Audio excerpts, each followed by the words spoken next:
Hi everyone, स्वागत है आप सभी का आज की इस वीडियो में। आज इस वीडियो में हम डिस्कस करने वाले हैं इंटेलिजेंस टॉपिक को। तो अगर कोई भी एस्पिरेंट है यहाँ जो यूपी टेट की तैयारी कर रहा है, और if anyone who is preparing for any other exam, चाहे वो आपका यूपी टेट हो, एच टेट हो, आपका सी टेट हो, सारे एग्जाम्स में ये टॉपिक आपका पूछा जाता है। और आज हम लोग इंटेलिजेंस में पूरा टॉपिक कवर करेंगे। तो यहाँ पर मैं इस वीडियो को पार्ट्स में नहीं बनाऊंगी, क्योंकि कई बार ऐसा होता है ना कि पार्ट्स में जब वीडियो बनती है तो ढूंढना थोड़ा मुश्किल हो जाता है। तो इसीलिए एक वीडियो में सारी चीज़ों को आज हम यहाँ करेंगे। थोड़ा सा सेशन यहाँ पे आपका लंबा हो सकता है, लगभग 2 घंटे लग सकते हैं हमें, लेकिन इंपॉर्टेंट है। Once you watch this video it will be clear your concept. इस वीडियो के बाद कुछ और देखने की ज़रूरत नहीं पड़ेगी, क्योंकि सारी चीज़ों को आज हम लोग यहाँ डिस्कस करेंगे with the help of some questions. हम यहाँ पे थियरीज करेंगे, हम यहाँ पे इंटेलिजेंस के सारे टेस्ट को करेंगे। तो अगर अभी भी कंफ्यूजन रहती है कि कौन सा टेस्ट कहाँ आता है, क्या थियरी है, किसने क्या दिया है, इंटेलिजेंस में कौन सी डेफिनेशन इंपॉर्टेंट है, सारी चीज़ों को आज इस वीडियो में हम करने वाले हैं। तो इससे पहले, अगर आप लोगों ने पहले की वीडियो नहीं देखी है, पर्सनालिटी की वीडियो भी मैंने ऐसे ही वन शॉट में बनाया है, तो उसको ज़रूर चेकआउट करना। पहली बार मुझे देख रहे हो, पहली बार चैनल से जुड़े हो, तो make sure to subscribe to this channel, because on this channel you will be getting all these videos regularly, right. So playlist का लिंक, सभी का लिंक ना मैं कमेंट बॉक्स में डिस्क्रिप्शन में दे दूंगी, जाके चेकआउट कर लेना, प्लेलिस्ट वगैरह मिल जाएगा, ठीक है। चलिए शुरू करते हैं, आज की इस क्लास का शुभारंभ करते हैं।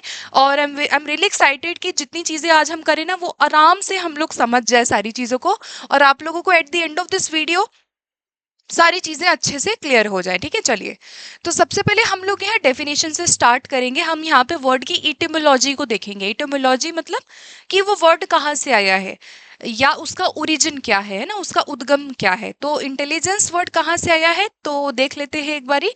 Intelligence has been derived from the Latin root. कहाँ से आया है इंटेलिजेंस? इंटेलिजेंस जो वर्ड है ये आपका लेटिन भाषा से आया है। याद रखिएगा, लेटिन भाषा का रूट वर्ड है इंटेलिजेंटिया, या कई बार इसको इंटेलिजर भी बोला जाता है। तो याद रखना, इंटेलिजेंस वर्ड कहाँ से आया है, लेटिन भाषा से हुआ है, जिसका मतलब होता है किसी भी ज्ञान को समझना, उसका बोध करना, उसको समझना, अंडरस्टैंडिंग। तो पहले जो इंटेलिजेंस का मूल शब्द है लेटिन भाषा, इसका संबंध सीधा सीधा किससे था, हमारे नॉलेज से, और उसको समझना, यानी किसी चीज को समझना, किसी चीज का ज्ञान लेना ही क्या था, इंटेलिजेंस था।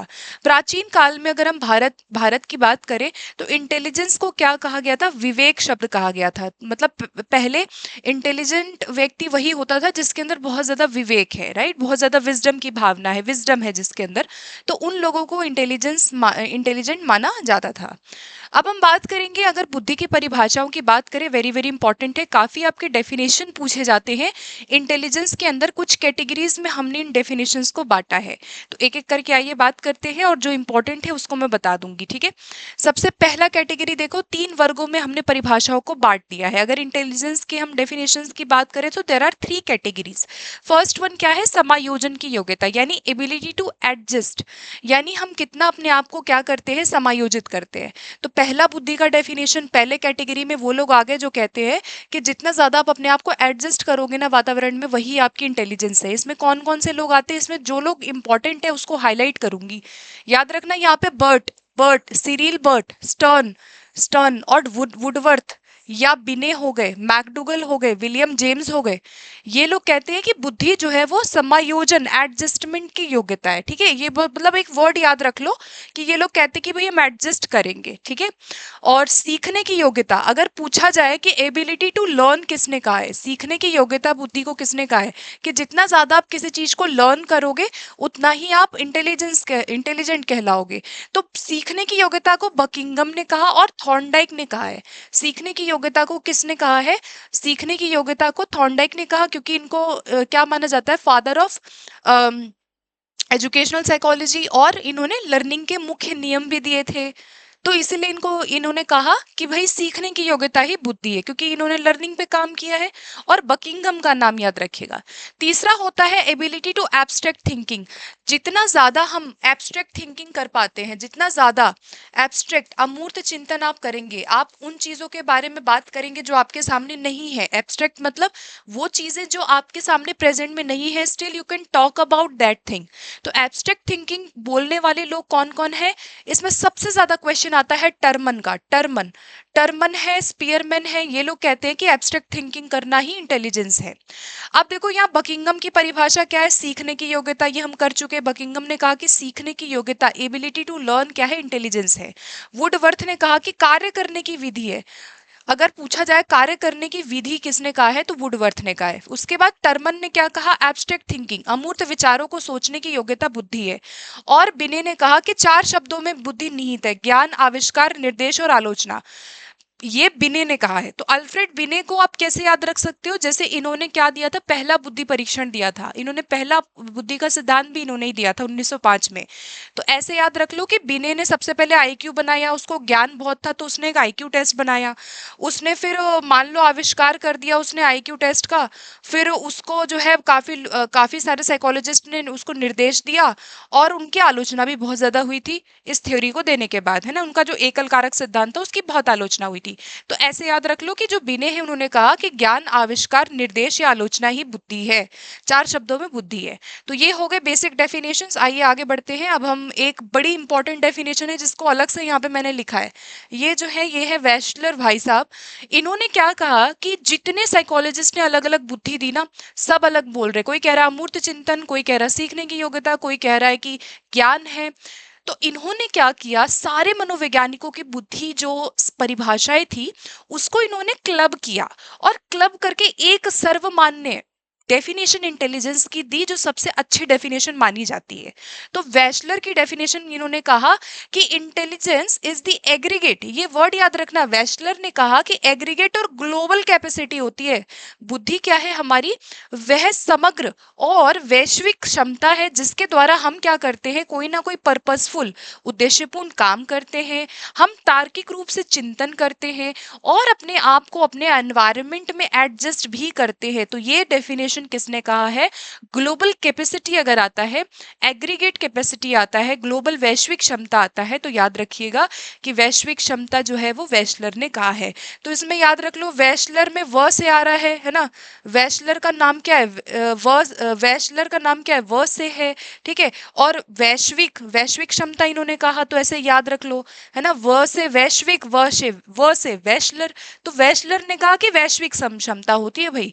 तो ये याद रखना है डेफिनेशन। आइए अब थोड़े से क्वेश्चंस करते हैं, है ना। कितना चीज समझ में आया हम लोगों को? तो हम ऐसे ही क्वेश्चंस भी करते जाएंगे हर कॉन्सेप्ट के बाद। चलिए फर्स्ट क्वेश्चन देखेंगे। बुद्धि व्यक्ति व्यक्ति की वह समग्र और वैश्विक क्षमता है। अब देखो वैश्विक आ गया, वैश्विक क्षमता है जिसके द्वारा हम तार्किक रूप से सोचते हैं, उद्देश्यपूर्ण काम करते हैं और प्रभावी ढंग से हम व्यवहार करते हैं। किसने कहा है भाई? वी से वेस्लर हो गया, है ना। व से वेस्लर हो गया, व से वैश्विक हो गया। तो ये डेविड वेस्लर की परिभाषा है, हम कर चुके हैं। दूसरा क्वेश्चन देखेंगे। व्यक्ति उतना ही बुद्धिमान होता है जितना वह अमूर्त चिंतन करने में सक्षम होता है। जितना आप एब्स्ट्रैक्ट थिंकिंग करोगे, उन चीजों के बारे में सोचोगे जो आपके सामने प्रेजेंट नहीं है, यानी अमूर्त चिंतन जितना करोगे उतने बुद्धिमान कहलाओगे। ये किसने कहा है? टर्मन ने। ये किसने कहा है? टर्मन ने। तो अमूर्त चिंतन की योग्यता टर्मन ने कहा, जो आईक्यू का फॉर्मूला भी लेकर के आए, ठीक है। तो एब्स्ट्रैक्ट थिंकिंग किसने कहा है? लुईस टर्मन ने कहा। याद रखिएगा, इंपॉर्टेंट डेफिनेशन है। आगे बढ़ेंगे, अगला देखेंगे। Intelligence is a general capacity of an individual consciously to adjust. यानी इन्होंने कहा कि हम अपनी नई परिस्थिति में क्या करते हैं कि अपने आप को ना सचेत रूप से समायोजित करते हैं, यानी आप एक्टिवली अपने आप को क्या करते हो? एडजस्ट करते हो।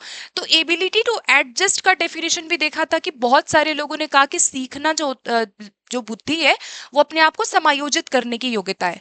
तो यहाँ अल्फ्रेड बिने है, फ्रीमैन है, स्टर्न है या पियाजे है। तो किसने कहा है क्या कि बुद्धि जो है वो हमारी एडजस्ट करने की योग्यता है? तो विलियम स्टर्न का नाम याद रखिएगा। विलियम स्टर्न ने कहा कि भाई हम अपने आप को क्या करते हैं? अपने वातावरण में समायोजित करते हैं, ठीक है। और उसके बाद चौथा क्वेश्चन है कि बुद्धि अपेक्षाकृत नई परिस्थिति में सफलतापूर्वक समायोजन करने की क्षमता है। इन्होंने भी कहा कि हम क्या करते हैं, कोई भी न्यू सिचुएशन हमारे सामने होती है तो हम उसमें समायोजित करते हैं। तो इसमें भी ये डेफिनेशन किसने कहा, बर्ट ने। तो याद रखना कि बर्ट ने और स्टर्न ने दोनों ने ही समायोजन करने की योग्यता कही है। अगर सचेत रूप से पूछा जाएगा तो आप क्या याद रखोगे, यहाँ पर सचेत रूप से पूछा जाएगा तो विलियम स्टर्न याद रखोगे, और नई परिस्थिति में अपने आप को समायोजित करना पूछा जाएगा तो क्या याद रखोगे, सिरिल बर्ट का नाम याद आप रखेंगे। ठीक है, चलिए आगे बढ़ते हैं। अब हम नेक्स्ट है, डैश के अनुसार बुद्धि सीखने की क्षमता है। किसने कहा कि बुद्धि सीखने की क्षमता है, सीखने की, ability to learn. Ability to learn किसने कहा, बकिंगम। बकिंगम ने कहा कि सीखने की योग्यता होती है बुद्धि। ठीक है, तो बकिंगम ऐसे याद रख सकते हो, जैसे एक जगह का नाम है ना बकिंगम पैलेस, तो बकिंगम पैलेस में ना लोग बहुत कुछ सीखने जाते हैं, ऐसे याद रख लो। तो बकिंगम ने कहा कि बुद्धि सीखने की योग्यता है, राइट। अगला देखेंगे किस प्रकार बुद्धि को हम परिभाषित कर सकते हैं, फटाफट से बताएंगे कौन सा ऐसा डेफिनेशन है जो बेस्ट डेफिनेशन है बुद्धि के बारे में। तो अनेक महान तथ्यों का ज्ञान लेना ही बुद्धि नहीं है, बिल्कुल भी नहीं है। अच्छे अंक प्राप्त करना भी नहीं है। वे सभी कारक जो व्यक्ति को एक दूसरे से भिन्न बनाते हैं। तो सबसे अच्छा क्या है, अमूर्त रूप से सोचने की क्षमता। किसने कहा, टर्मन। ये किसने कहा, टर्मन ने सबसे ज्यादा इस पे फोकस किया। अनुभव से सीखना, है ना, जैसे सीखने की योग्यता बकिंगम ने भी कहा है। तो डी वाला जो ऑप्शन आप देख रहे हैं ये सबसे बेस्ट डेफिनेशन हो जाएगी बुद्धि की। अब हम आते हैं अपने बहुत इंपॉर्टेंट सेगमेंट में। अगला सेगमेंट हमारा है बुद्धि के सिद्धांत। जितने थियरीज हैं, देखो थोड़ा ज्यादा बोर्ड पे लिखा हो सकता है, but try to understand the basics.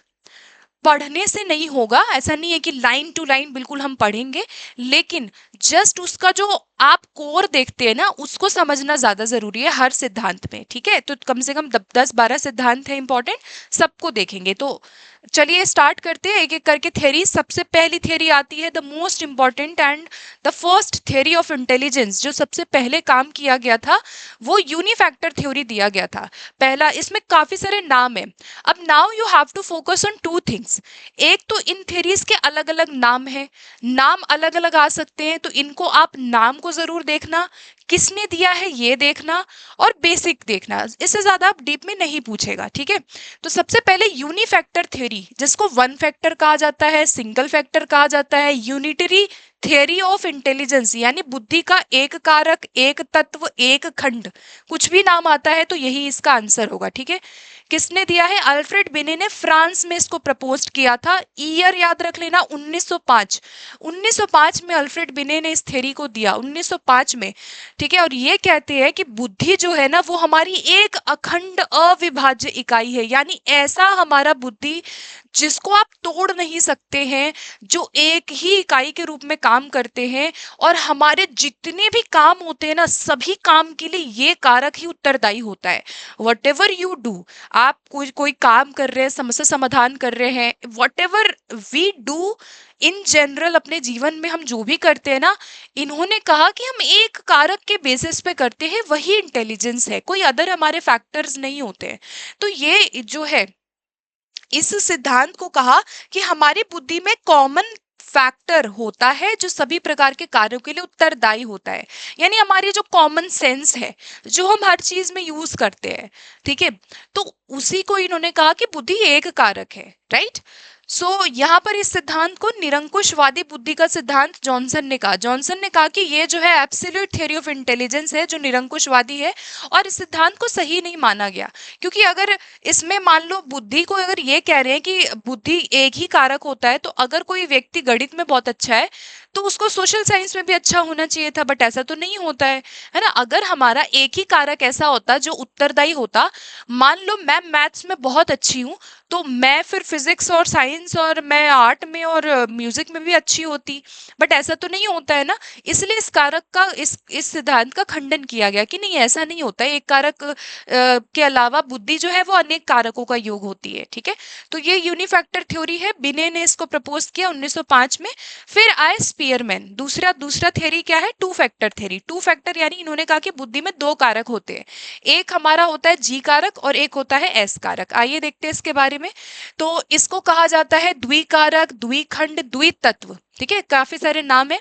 Charles Spearman ने 1904 में इसको प्रस्तावित किया, और इन्होंने कहा कि हमारे दो फैक्टर होते हैं। पहला कारक ऐसा है जो सामान्य कारक है, यानी ऐसा कारक जो जन्मजात होता है। हम अपनी मानसिक क्षमता को जो लेके आते हैं, आपकी मेंटल एनर्जी जो आप सारे कामों में यूज करते हैं, जो कांस्टेंट होता है, मतलब जो हम अपनी जन्म से, मान लो जो मैं इंटेलिजेंस लेकर के आई हूँ और मेरी सामान्य क्षमता जो मैं हर काम में यूज करती हूँ, वो मेरा जनरल फैक्टर हो गया।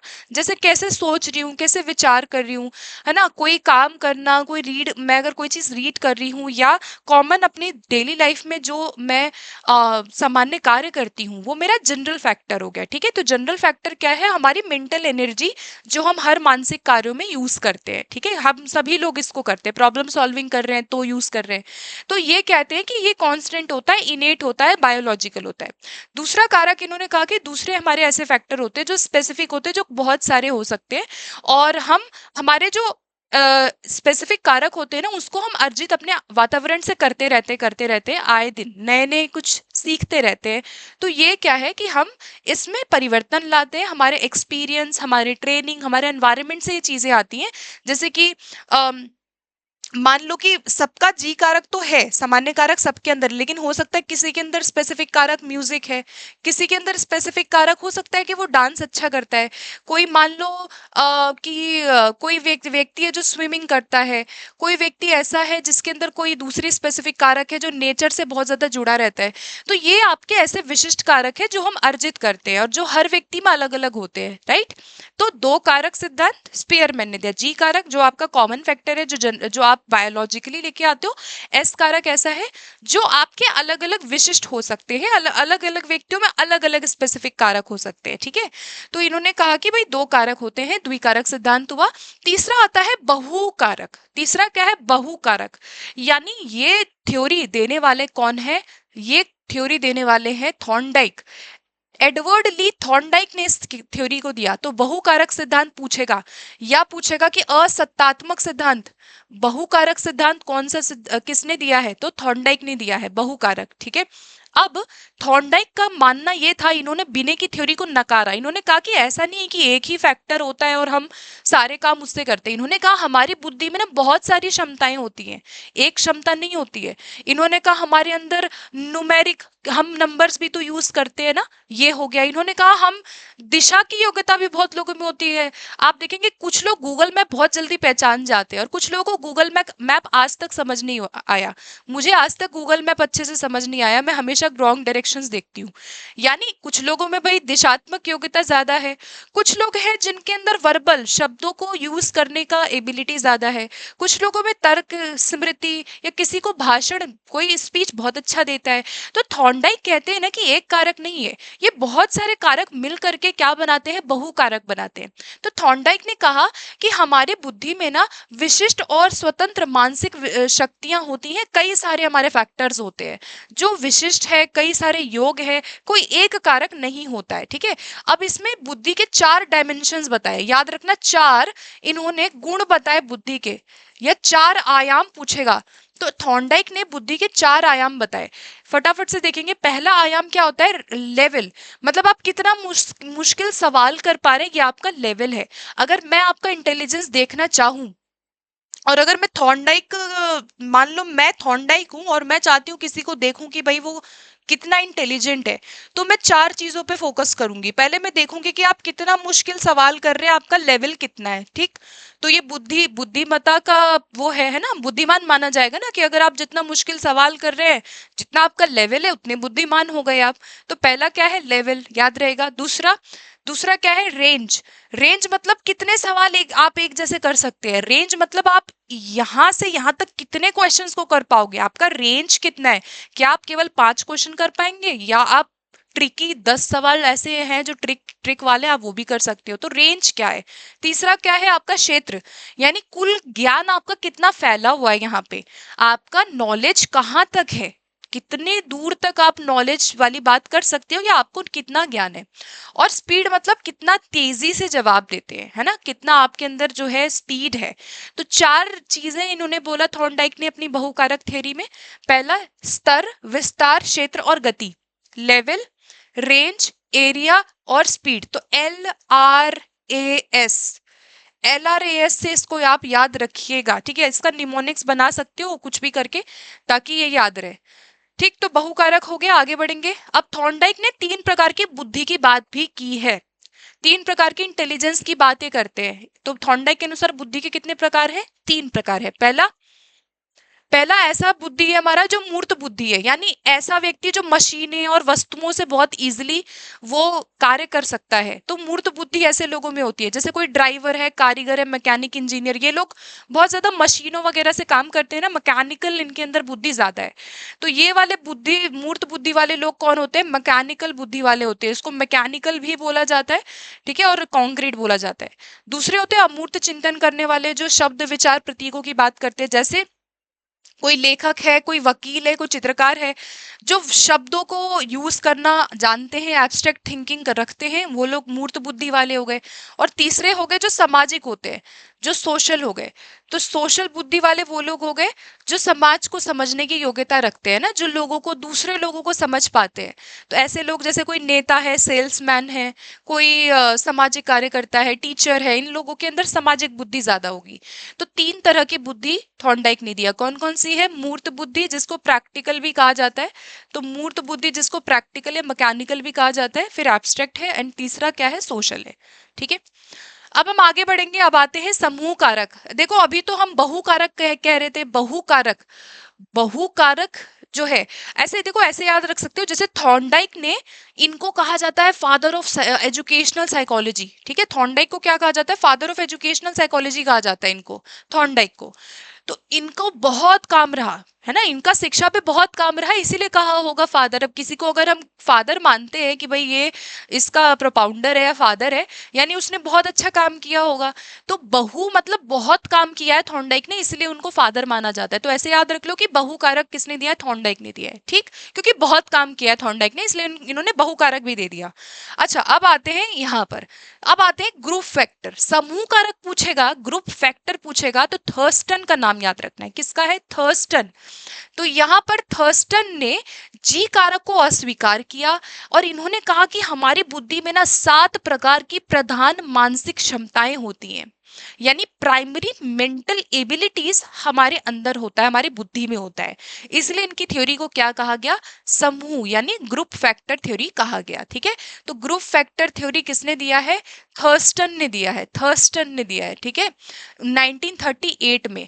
और इनकी किताब आई थी, जिसको कहा, किताब का नाम क्या है? Primary mental abilities. इसके अंदर इन्होंने कहा कि हमारी बुद्धि में ना कुल 13 कारक होते हैं, 13 खंड होते हैं, और उसमें से इन्होंने 7 क्षमताओं की बात की। अब इसको याद कैसे रख सकते हो? जैसे वी, फिर वी से बना W, S, N, R, M, P।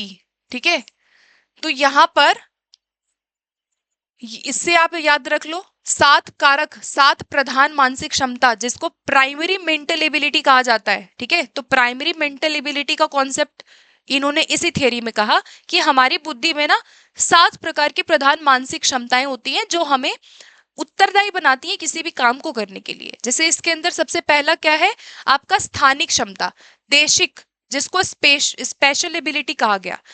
Desika, Desika मतलब जो स्थान, आकृति को समझने की योग्यता रखते हैं। ठीक है, जैसे कोई मैप को इजीली समझ जाता है, कोई किसी चित्र को देख करके उससे कुछ ना कुछ समझता है कि उस चित्र में क्या दिया हुआ है। ऐसे लोगों में स्पेशल एबिलिटी, आकृतियों को समझने की योग्यता ज्यादा होती है। तो पहला क्या है? दैशिक क्षमता, स्पेशल एबिलिटी। दूसरा आता है न्यूमेरिक, एन फॉर न्यूमेरिकल, जो नंबर्स वगैरह में अच्छे हैं। तीसरा रीजनिंग, तर्क करने की शक्ति जिनके अंदर है। चौथा क्या है? स्मृति, जिनकी मेमोरी बहुत अच्छी है। फिर पांचवा क्या है? Perceptual speed ability, P for perceptual, यानी कि उनका जो परसेप्शन है ना, प्रत्यक्षीकरण कितना अच्छा कर पाते, किसी चीज को कैसे समझ पा रहे, किसी चीज का मीनिंग कैसे निकाल पा रहे। और जो फिर है आपका वर्बल, 6 नंबर पे वर्बल है, शाब्दिक, जो शब्दों का यूज कर पाते हैं, शाब्दिक हो गए। और वर्ड फ्लुएंसी है ना, जो वर्ड फ्लुएंसी मतलब कि शब्दों को कितने अच्छे से यूज कर पा रहे हैं। ठीक है, तो यहाँ पे शाब्दिक अर्थ का मतलब है कि कितना समझ पा रहे हैं, और वर्ड फ्लुएंसी यानी शब्द की प्रवाह कितना है, कितनी इजिली बोल पा रहे हैं, फ्लुएंट बोल पा रहे हैं। तो ये प्रधान मानसिक क्षमताओं को शॉर्ट फॉर्म में याद रख सकते हो, VWSN RMP, VWSNRMP, VWSNRMP, VWSNRMP, ठीक है। और इसका थोड़ा शॉर्ट फॉर्म के लिए इंग्लिश मैं बोलूंगी कि इंग्लिश में जरूर इसको याद रखना। हिंदी में थोड़ा मुश्किल होता है चीजों को पढ़ना, इंग्लिश में ज्यादा इजी तरीके से आपको याद हो जाएगा, ठीक है। चलो आगे बढ़ते हैं। तो थर्स्टन का हो गया, ग्रुप फैक्टर थ्योरी याद रहेगा। नेक्स्ट आते हैं तरल और ठोस बुद्धि का सिद्धांत, यानी फ्लूइड एंड क्रिस्टलाइज्ड इंटेलिजेंस। किसने दिया है यहाँ पर? कैटल ने, रेमंड कैटल। तो रेमंड कैटल और हॉर्न दो लोगों ने मिलकर दिया था। कई बार कैटल पूछता है, कई बार कैटल और हॉर्न पूछता है, तो दो लोग हैं। कैटल ने हॉर्न के साथ मिलकर 1963 में इस सिद्धांत को दिया। इन्होंने कहा कि बुद्धि जो होती है वो दो प्रकार की होती है, ठीक है। तो इन्होंने जनरल इंटेलिजेंस को, जो आपका जी फैक्टर होता है ना, जो स्पीयरमैन ने भी जी फैक्टर की बात की थी कि जो हमारा सामान्य कारक होता है, इसको कैटल ने दो पार्ट में बांटा। एक आपका होता है तरल बुद्धि जिसको GF कहा जाता है, और एक होता है GC जिसको ठोस बुद्धि कहा जाता है। तरल बुद्धि और ठोस बुद्धि। तरल बुद्धि क्या होती है? हमारी ऐसी बुद्धि जो आप देखेंगे कि हमारी ना ऐसी बुद्धि है जो आप हेरिडिटी से लेकर के आते हो, ठीक है। तो हेरिडिटी से लाने वाले, जो हम हेरिडिटी से ला रहे हैं, वो आपकी क्या है? द्रव बुद्धि है, जो कई बार एज के साथ धीरे धीरे घटती रहती है। यानी समस्या हल करने की क्षमता, आप जो भी प्रॉब्लम सॉल्विंग कर रहे हैं, नई नई समस्याओं को हल करते हैं ना, हम दिमाग लगा रहे हैं, एनालिसिस करते हैं, तो आपको क्या लगता है कि क्या हम इतना, जितनी तेजी से अभी किसी चीज को कर पाते हैं, जितना एनालिसिस हम कर पाते हैं, क्या हम ये बाद में कर पाएंगे? क्या एक टाइम के बाद जब व्यक्ति जिसकी एज हो जाती है, वो भूलने भी लगता है ना। तो इस तरह की जो बुद्धि होती है ना तरल वाली, वो एज के साथ कम होती है, बिकॉज ये हमारा ना हेरिडिटरी फैक्टर ज्यादा होता है। दूसरी बुद्धि ऐसी होती है जो ठोस बुद्धि है। ठोस बुद्धि ऐसी बुद्धि आप देखेंगे कि ये वाली तो समय के साथ घट रही है ना, ये आपकी तरल वाली बुद्धि है। लेकिन जो ये वाली बुद्धि है, ये आप देखेंगे एज के साथ ऐसे बढ़ती जाएगी। तो ये उम्र के साथ बढ़ती है, जैसे जैसे आप जितना ज्यादा एज आपका हो रहा है, हमारा ज्ञान कौशल बढ़ता है। तो ये आपका अर्जित ज्ञान है जो हम एनवायरनमेंट से लेते हैं। तो जो आपकी ठोस बुद्धि होती है ना, वो ज्यादातर एनवायरनमेंट से रिलेटेड होती है, जो हम आए दिन अपने एनवायरनमेंट से चीजें सीख रहे हैं। तो दो बुद्धि है, तरल बुद्धि और ठोस बुद्धि। तरल बुद्धि क्या है? जो आपका फ्लूइड, यानी जो जेनेटिक है, जो जैविक है, जो समय के साथ कम होती जाती है, नई नई समस्याओं को हल करने की योग्यता है। और जो ठोस बुद्धि होती है, वो आपका अर्जित ज्ञान या कौशल हो सकता है, जो एज के साथ बढ़ रहा है। तो ये कैटल और हॉर्न ने 1963 में ये दो इन्होंने सिद्धांत दिया था, ठीक है। चलिए आगे बढ़ते हैं। अगला थ्योरी आता है, थ्योरी नंबर 7 है। देखो कितने नाम है हिंदी में, सारे नाम लिख दिए क्योंकि कई बार एग्जाम में आता है, बट इंग्लिश में अगर एक नाम भी याद रखोगे तो इजी रहेगा क्वेश्चन को करना, ठीक है। तो इसलिए आई वुड सजेस्ट यू कि अगर आप हिंदी मीडियम से भी हो, फिर भी इंग्लिश के टर्म्स को ना देख लेना, ठीक है, क्योंकि इंग्लिश में एक ही आपके टर्म होते हैं ज्यादातर, हिंदी में बहुत सारे टर्म्स होते हैं। तो यहाँ पर ये थ्योरी का नाम क्या है? हायरार्किकल थ्योरी ऑफ इंटेलिजेंस, पदानुक्रम सिद्धांत। अगर आपका पूछा जाए कि पदानुक्रम सिद्धांत किसने दिया है, हायरार्की समझ रहे हो? जैसे एक हायरार्की हम बना देते हैं ना किसी चीज की, हायरार्की क्या होती है? कुछ इस तरीके से। ये जो पदानुक्रम सिद्धांत है बुद्धि का, इस तरीके से ये हायरार्की है। तो पदानुक्रम सिद्धांत किसने दिया है? वर्णन ने दिया है। पदानुक्रम भी कहते हैं, क्रमानुगत भी कहते हैं, बहुस्तर भी कहते हैं, वर्ग घटक भी कहते हैं, और इंग्लिश में इसको हायरार्किकल थ्योरी ऑफ इंटेलिजेंस कहते हैं। तो बुद्धि का पदानुक्रम सिद्धांत किसने दिया है? Philip Vernon. किसने दिया है? Philip Vernon. Philip Vernon, Philip Vernon, साथ के साथ बोलते रहो, फिलिप वर्नन। देखो इसने फिलिप वर्नन ने ये कहा कि इनके अनुसार बुद्धि जो होता है वो बहुत सारे स्तरों में होता है। जैसे हायरार्की का मतलब क्या है कि हम एक के बाद एक स्तर की बात करते हैं, राइट। तो इन्होंने कहा कि बुद्धि भी ना ऐसे स्तरों में होती है, और इन्होंने कहा कि बुद्धि को हम पदानुक्रम के रूप में समझ सकते हैं। अब इन्होंने बुद्धि की संरचना में क्या कहा कि सबसे हमारा टॉप लेवल जो होता है, अब आप देखो ये एक पेड़ से हम इसको समझेंगे, जैसे एक ट्री होता है ना, ऐसे ही बुद्धि हायरार्की में होती है। अब आप इसमें आप देखेंगे कि सबसे जो टॉप लेवल है, जो टॉप लेवल होता है, वो हमारा जनरल इंटेलिजेंस होता है हमारी बुद्धि में। जनरल इंटेलिजेंस क्या है? जैसे कि ये जो आप देख रहे हैं, ये जी कारक है, जो बचपन में हमारे जितने भी कार्य हैं, जी कारक अभी तक समझ में आ गया होगा कि जितने भी हमारे बेसिक काम होते हैं, जो हम, हमारी जो मानसिक ऊर्जा है, जो हम यूज करते हैं किसी भी काम को करने में, वो हमारी जनरल क्षमता होती है, ठीक है, जो सभी व्यक्ति के अंदर होती है और हम बेसिक चीजें कर पाते हैं उस क्षमता की वजह से। तो जो जी फैक्टर है, इन्होंने कहा कि ये टॉप लेवल पे होता है। तो टॉप लेवल पे इन्होंने कहा हायरार्की में कौन सा फैक्टर हमारा होता है, जनरल इंटेलिजेंस होता है। मिडिल फैक्टर में इन्होंने कहा कि हमारे प्रमुख समूह कारक होते हैं। मिडिल फैक्टर में जो मेन ब्रांचेस हैं, अब जो ये जो मिडिल फैक्टर है, ये जो पेड़ की ये जो ब्रांचेस आप देख रहे हैं, जो शाखाएं देख रहे हैं, ये आपका मिडिल फैक्टर है। ये आपका कौन सा फैक्टर है, मिडिल फैक्टर है। इसके अंदर हमारे बुद्धि दो दो पार्ट में है, स्थानिक और शाब्दिक। यानी आप शब्दों का यूज कितना कर पा रहे हो और आप आकृतियों को कितना समझ पा रहे हैं, तो स्थानिक और शाब्दिक इसमें आते हैं। फिर तीसरे लेवल जो है, जो आपका सबसे लोअर लेवल है, ये आपका स्पेसिफिक एबिलिटी वाला क्षमता होता है, यानी हमारी विशिष्ट। तो ये आपका सबसे लोअर लेवल जो है, जो आप ये वाला लेवल देख रहे हो, जो इसका ये जो लोअर पार्ट है ट्री का, ये हमारी विशिष्ट क्षमता होती है। कौन सी क्षमता होती है, हमारी सारी ये स्पेसिफिक एबिलिटीज होती है। जैसे विशिष्ट किसी का जितना क्षमता है, जैसे कितना मैथ्स कोई अच्छा कर पा रहा है, कोई म्यूजिक में कितना अच्छा है, कोई यहाँ पे शब्दों को कितना समझ पा रहा है, यानी हमारी स्पेसिफिक क्षमता है जो अलग अलग होती है। तो समझ आ गया होगा। फिलिप वर्नन ने क्या दिया है, पदानुक्रम सिद्धांत दिया है। हायरार्की में हमारी इंटेलिजेंस होती है और हमारे टॉप 3 लेवल्स होते हैं। पहला जनरल फैक्टर जो सामान्य काम हो गए, दूसरा क्या है आपका middle, major factor, group factor हो गए, दो कारक यहाँ पे है, स्थानिक और यहाँ पे शाब्दिक, और तीसरा क्या था हमारा विशिष्ट, जो थर्ड लोएस्ट लेवल पे होता है। तो इतना डीप में तो नहीं जाना है, बट बेसिक पता रहना चाहिए ताकि हम भूले ना। तो वर्णन का यहाँ पे थ्योरी डन है, ठीक है। चलो आगे बढ़ते हैं, अगला देखेंगे। अब आते हैं बहुत इंपॉर्टेंट त्रिआयामी सिद्धांत, 3D मॉडल। अगर पूछा जाए कि इंटेलिजेंस का 3D मॉडल किसने दिया है, त्रिआयामी कहते हैं इसको त्रिविमीय कहते हैं, यानी तीन हमारी विमाएं हैं। ये तीन आप देख रहे हैं, ये विमाएं जो होती हैं, तीन विमाएं हैं, तीन आयाम होते हैं या बुद्धि के। तो ये तीन आयाम में आप देख रहे हैं, ये एक जो क्यूब दिखाया गया है, इसको घन जो है, इससे आप समझ सकते हैं, इसीलिए इसको 3D कहा जाता है। और बुद्धि का संरचना सिद्धांत, बुद्धि का इसको क्या कहा जाता है, स्ट्रक्चर, SOI, यानी बुद्धि का संरचना सिद्धांत किसने दिया है, गिलफर्ड ने दिया है। तो नाम पे इसलिए फोकस कर रही हूँ क्योंकि सबसे ज्यादा नाम ही पूछा जाता है। तो ये जो थ्योरी है, इसमें इन्होंने बुद्धि को एक क्या माना, एक घन के तरीके से माना कि बुद्धि जो है वो हमारी 3D तरीके से होती है। और ये संरचना इसको कहा जाता है, इसको त्रिविमीय और त्रिआयामी कहा जाता है। 1967 में गिलफोर्ड ने इस थ्योरी को दिया। JP गिलफर्ड का नाम याद रखना है। अब इन्होंने क्या कहा कि बुद्धि में ना हमारे टोटल, अगर आप इन सारे सबको जोड़ेंगे तो हमारे बुद्धि के तीन पहले तो आयाम होते हैं, जिसको आप COP से याद रख सकते हो, COP ट्रिक से याद रख सकते हो। जैसे C4 होता है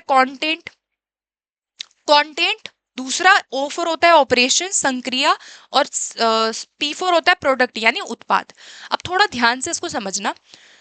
पहला, ये जो तीन आयाम होते हैं ना, इन्होंने कहा कि हमारे बुद्धि में ना, जैसे अगर मैं अपनी इंटेलिजेंस की बात करूं तो मेरे बुद्धि के तीनों आयाम होंगे, हम सभी के अंदर होते हैं। जैसे सबसे पहला आयाम इन्होंने क्या कहा, C4 कंटेंट। कंटेंट क्या होता है, विषय वस्तु, आप क्या सोच रहे हैं, आप क्या सोचते हैं, वो आपका कंटेंट है, आपका विषय क्या है। फॉर एग्जाम्पल यहाँ कंटेंट में आप देखेंगे कि आप आकृति में सोच रहे हैं, संकेतों में सोच रहे हैं, आप अर्थ शब्दों से सोच रहे हैं, आप अपने व्यवहार से किसी चीज को सीख रहे हैं, सिंबल से सीख रहे हैं, हम आकृतियों को देखकर सीख रहे हैं। तो ये आपका कंटेंट है, ये आपका विषय वस्तु होता है। विषय वस्तु यानी कि किस तरीके का ज्ञान आप ले रहे हो, आप वहां पे शब्दों से, संकेतों से कैसे सीख रहे हो, यानी आप क्या कर रहे हैं कि क्या किस चीज के बारे में हम सोच रहे हैं। O4 होता है ऑपरेशन, यानी संक्रिया मतलब कैसे सोच रहे हैं। संक्रिया किस चीज की बात करता है, ऑपरेशन किस चीज की बात करता है, प्रक्रिया की बात करता है कि आप कैसे सोचते हो, आपका सोचने का क्या प्रोसेस है। अब सोचने का प्रोसेस क्या होगा, क्या आप यहाँ पे स्मृति से सोचते हो, क्या आप यहाँ पे अपना बोध लगाते हो, क्या आप यहाँ पे स्मृति को रिटेंशन करते हैं, क्या आप यहाँ पे डाइवर्जेंट थिंकिंग से सीखते हैं, या आप यहाँ पे अभिसारी चिंतन करते हैं, कन्वर्जेंट और डाइवर्जेंट थिंकिंग करते हैं। यानी आप, हो सकता है आप यहाँ ज्यादातर डाइवर्जेंट थिंकिंग करते हैं, मैं कन्वर्जेंट थिंकिंग ज्यादा करती हूँ। यानी ये आपके क्या है, आपकी ये संक्रियाएं हैं कि आपका दिमाग कैसे काम करता है। तो इन्होंने कहा कि भाई हम कैसे सोच रहे हैं उस चीज की बात संक्रिया करता है। तीसरा होता है प्रोडक्ट, यानी जब हम अपनी बुद्धि की बात करते हैं तो प्रोडक्ट भी आएगा कि जो आप सोच रहे थे, जिस तरीके का आप टॉपिक आप सीख रहे हो, उसका रिजल्ट क्या आ रहा है। क्या आप किसी चीज को इकाई में समझते हैं, क्या आप किसी चीज को एज ए यूनिट समझते हैं, या आप किसी चीज को वर्गों में समझते हैं, या आप संबंधों को समझते हैं। संबंधों का मतलब क्या है, मैं बोलूं कि जितना टू टू मल्टीप्लाई बाय 4 होता है उतना ही 4 मल्टीप्लाई 2 होता है, यानी आप कितना संबंधों को समझ रहे हो, आप रिलेशन को समझ पा रहे हैं क्या इसका। तो यानी ये क्या है, आपका प्रोडक्ट है जो हम उत्पाद के रूप में बुद्धि को यूज कर रहे हैं। सिस्टम, क्या हम किसी प्रणाली ओवरऑल समझ रहे हैं, हम यहाँ पे किसी चीज के इम्प्लीकेशन, हम कैसे किसी चीज को अप्लाई करते हैं, ये प्रोडक्ट में आता है। तो इन्होंने, गिलफर्ड ने 3 आयाम दिए, और ये सारे जो वर्ड्स है ये सब भी इन्होंने दिया था। इतना डीप में नहीं जाना है, बस ये याद रखो कि टोटल जो है इन्होंने सबको, जैसे 6 5 6 जितने भी कारक है सबको इन्होंने मल्टीप्लाई किया, और 180 अभी तक के जितने कारक हैं, पहले 120 थे फिर 150 हुए, अब 180 है। तो टोटल इन्होंने कितने कारक बताए, 180 फैक्टर बताए। संक्रिया यानी हम कैसे सोच रहे हैं, विषय वस्तु यानी किस जानकारी पर हम विचार करते हैं। विषय वस्तु यानी कौन सी जानकारी है, क्या वो जानकारी आप देख करके, क्या वो जानकारी आप सुन करके कर रहे हो, वो किस तरह का कंटेंट आप देखते हो। ठीक है। तीसरा उत्पाद क्या है कि हमारा सोचने के बाद परिणाम क्या निकल के आता है ना, हम कैसे उसको प्रोडक्ट में यूज करते हैं। तो आप देखोगे ये चीजें जो हम कर रहे थे ना, ये हमारा इंटेलिजेंस ही तो है। यही चीजें तो हम अपना दिमाग लगाते हैं जब किसी चीज को करते हैं, तो ये सारी चीजें हमारी आती हैं। तो ये जो सिद्धांत था ये क्या था, आपका त्रिआयामी त्रिविमीय सिद्धांत जेपी गिलफर्ड ने दिया, 3D मॉडल। ठीक है। अब आते हैं अपना 9th वाला सिद्धांत जो है आपका, काफी सारे नाम है, इंग्लिश में याद रख लेना, ट्रायआर्किक थ्योरी। ट्रायआर्किक थ्योरी ऑफ इंटेलिजेंस किसने दिया, रॉबर्ट स्टैनबर्ग। इनकी एक बुक आई थी बियॉन्ड आईक्यू, 1985 में इनकी बुक आई थी बियॉन्ड आईक्यू, और उसी के अंदर इन्होंने इस सिद्धांत की बात की थी। तो बियॉन्ड आईक्यू बुक का नाम है, रॉबर्ट स्टैनबर्ग अमेरिका के थे।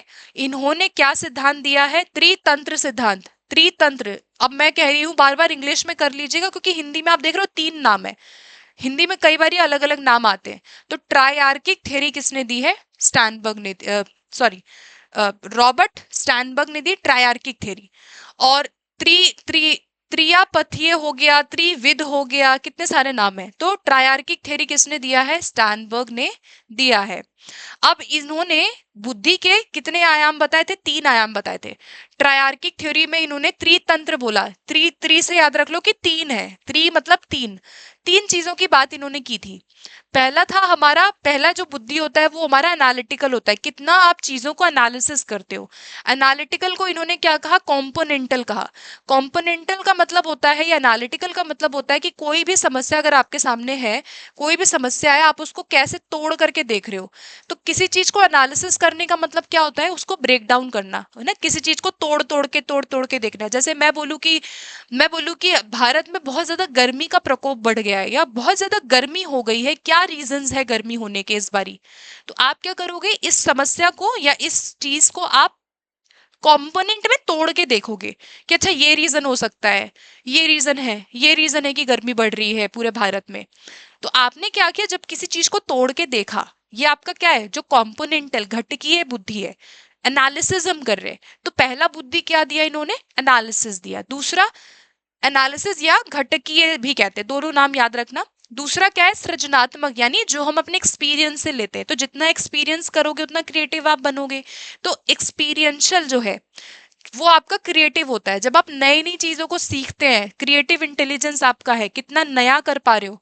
तो सृजनात्मक को इन्होंने क्या कहा, अनुभवात्मक भी कहा है। और तीसरा क्या है, व्यवहारिक, यानी कितना ज्यादा आप रियल लाइफ में किसी चीज को यूज कर पाते हैं, यानी आपका कॉन्टेक्स्ट क्या है। संदर्भ यानी रियल लाइफ, संदर्भ का मतलब क्या होता है कि रियल लाइफ से रिलेटेड कितनी चीजें आप कर पा रहे हैं। तो संदर्भदात्मक जो है, जिसको प्रैक्टिकल कहा जाता है, रोजमर्रा की समस्या को जितना हल कर पा रहे हैं, हम कितना प्रॉब्लम को अपने जीवन में लागू कर पा रहे हैं, उसको आप समाधान कर पा रहे हो, कितना ज्यादा प्रैक्टिकली हम यूज कर पाते हैं अपनी बुद्धि को, वो आपका संदर्भिक बुद्धि है, संदर्भदात्मक है। ठीक है। तो इस थ्योरी के अंदर आप देखेंगे कि त्रिविध या ट्रायर्किक थ्योरी रॉबर्ट स्टैनबर्ग ने अपनी पुस्तक बियॉन्ड आईक्यू दिया और 3 तरह की बुद्धि के नाम इन्होंने सजेस्ट किए, बताए। और ये नाम जो है, दोनों नाम सिमिलर हैं, तो इनको देख लेना आप लोग, 2-4 बार पढ़ोगे तब जाके याद होगा। ठीक है, तो ट्रायर्किक थ्योरी खत्म होता है। अब हम आते हैं 11वीं हमारी थ्योरी जो है लेवल 1 और लेवल 2। बुद्धि का अगर पूछा जाए कि लेवल 1 और लेवल 2 सिद्धांत किसने दिया है, तो यहाँ पे याद रखिएगा आर्थर जेनसन की थ्योरी है। आर्थर जेनसन ने बुद्धि का लेवल 1 लेवल 2 दिया कि बुद्धि दो लेवल में है, लेवल 1 और लेवल 2। ठीक है, तो बुद्धि जो है वो 2 स्तर पे काम करती है, लेवल 1 और लेवल 2।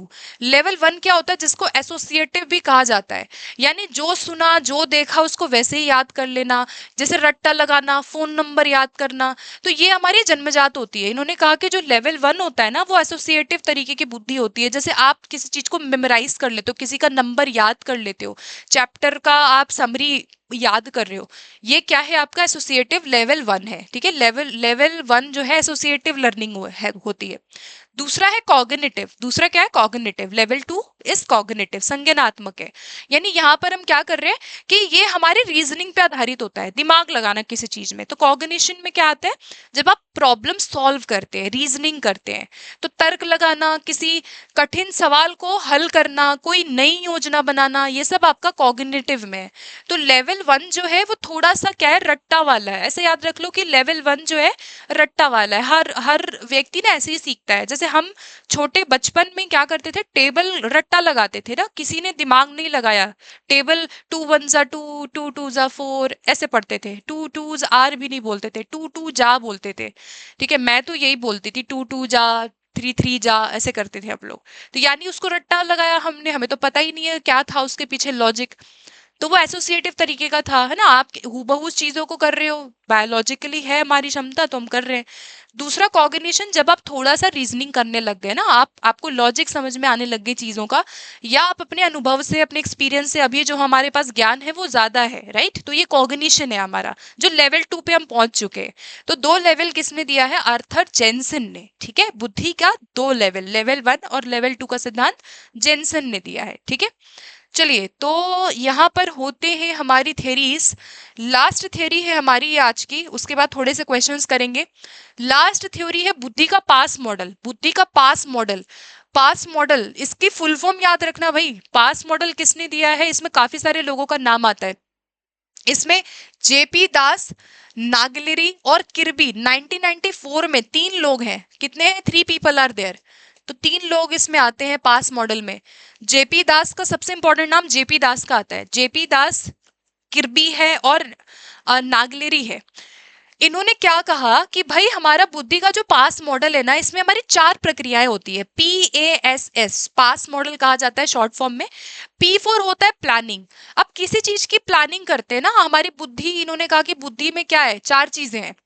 जैसे फॉर एग्जाम्पल, आपको कोई काम करना है, आपको पढ़ाई करनी है, तो आप पहले प्लान करते हो कि भाई आपको ये पर्टिकुलर एग्जाम है, you have to crack this exam. तो first you do lots of planning. तो पहला आपका P4 क्या होता है, योजना, यानी प्लानिंग बनाना। तो P4 प्लानिंग, लक्ष्य पाने के लिए रणनीति बना रहे हैं। दूसरा क्या है आपका A4, पास में P4 प्लानिंग हुआ। A4 attention arousal. Attention arousal क्या होता है, A। अटेंशन अराउजल मतलब आपका ध्यान जाता है, पढ़ाई के लिए मानसिक रूप से तैयार होते हैं ना, फोकस, स्ट्रेटेजी बना ली, अब मेरा ध्यान जाएगा कि अच्छा स्ट्रेटेजी बन गई है, अभी मेरा ध्यान उस तरफ गया, वो उत्तेजना गई मेरी उस तरफ। तो जब आप फोकस करने लगते हो स्टडी में, वो आपका अटेंशन या अराउजल होता है। A4 अटेंशन और अराउजल।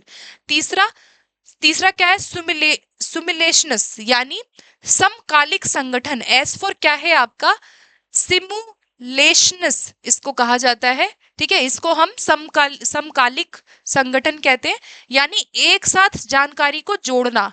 तो अब आपने पढ़ाई शुरू कर दी है, आपने प्लानिंग कर ली, आपका ध्यान मानसिक रूप से आप तैयार हो गए, यानी आपका मानसिक रूप से तैयार हो गए, यानी अटेंशन आप दे रहे हैं। ठीक है, तीसरे नंबर पे क्या करेंगे, आप उसको संगठन करेंगे, एक साथ जोड़ करके कॉन्सेप्ट को पढ़ना शुरू करोगे, तो संगठन किया हमने। और चौथे नंबर पे क्या आता है, S4 सक्सेसिव, यानी क्रमबद्धता यानी क्रमबद्ध प्रक्रिया, मतलब किसी भी जानकारी को जब आप स्टेप बाय स्टेप उसको याद रखने लगते हो, आपने एक साथ जोड़ा जानकारी को, अब आप स्टेप बाय स्टेप उसको जोड़ के याद रखोगे, ऑर्डर में रखोगे। तो ये आपका पास मॉडल है।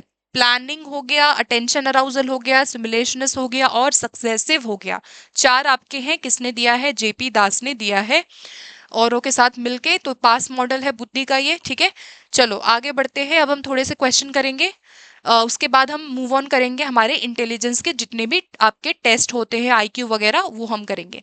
तो पहला सिद्धांत बुद्धि का कौन सा था भाई, बताएंगे। पहला सिद्धांत क्या है? सिंगल फैक्टर, इसको क्या कहा जाता है? यूनी फैक्टर कहा जाता है, और इसको वन फैक्टर भी कहा जाता है। किसने दिया है? बिने ने दिया है, ठीक। दूसरा क्वेश्चन था तरल और क्रिस्टलाइज्ड, यानी ठोस बुद्धि और तरल बुद्धि। ठोस बुद्धि और तरल बुद्धि का सिद्धांत किसने दिया है? तो आंसर क्या करेंगे? कैटल ने दिया है। अच्छा, थर्स्टन का क्या था? हमारा प्राइमरी मेंटल एबिलिटी, थर्स्टन ने। थर्स्टन का थ्योरी का नाम क्या था? Group factor. थर्स्टन की थ्योरी का नाम क्या था? Group factor. गिलफर्ड का क्या था? 3D model. और स्टैनबर्ग का क्या था? त्रिचापीय ट्रायर्किक थ्योरी, जिसमें तीन तीन इन्होंने त्रितंत्र की बात की, ठीक है। तो त्रितंत्र या ट्रायर्किक थ्योरी किसने दिया था? रॉबर्ट स्टैनबर्ग ने। आई होप कि अभी चीजें याद होंगी जितना हम अभी करके आए हैं। गिलफर्ड के कौन मॉडल में कौन सा आयाम नहीं है? तो 3D मॉडल गिलफर्ड ने दिया। अब कौन सा आयाम नहीं था? तीन आयाम थे। कंटेंट था, ऑपरेशन, संक्रिया और प्रोडक्ट, बट अंतर वस्तु नहीं था, ठीक। तो सी हो गया इसका करेक्ट। आगे बढ़ेंगे। नेक्स्ट मॉडल, मिलान करना है, फटाफट से मिलान करेंगे। जनरल और स्पेसिफिक इंटेलिजेंस किसने दिया? ये स्पीयरमैन, ठीक है। तो स्पीयरमैन का ये है पहला वाला। तो ए का फोर हो गया, Charles Spearman, two factor theory, ठीक है। फिर ट्रायर्किक थ्योरी किसका था भाई? ट्रायर्किक थ्योरी स्टैनबर्ग का, ठीक है। तो डी का सेकंड। क्रिस्टलाइज्ड और फ्लूइड, ठोस बुद्धि और तरल बुद्धि, किसने दिया? यहाँ पे कैटल ने दिया इसको। और कैरोल का क्या था? कैरोल का हायरार्किकल मॉडल है, ठीक है। तो यहाँ पर ए का हो गया फोर और बी का हो गया सेकंड। ए का फोर, बी का सेकंड, ए का फोर, बी का सेकंड। ए का फोर है, बी का थर्ड है, नॉट सेकंड, ठीक है। तो दोनों में दिया हुआ है। डी का देख लेते हैं। डी का ट्रायर्किक थ्योरी किसने दिया है? यहाँ पे ट्रायर्किक स्टैनबर्ग, तो डी का सेकंड।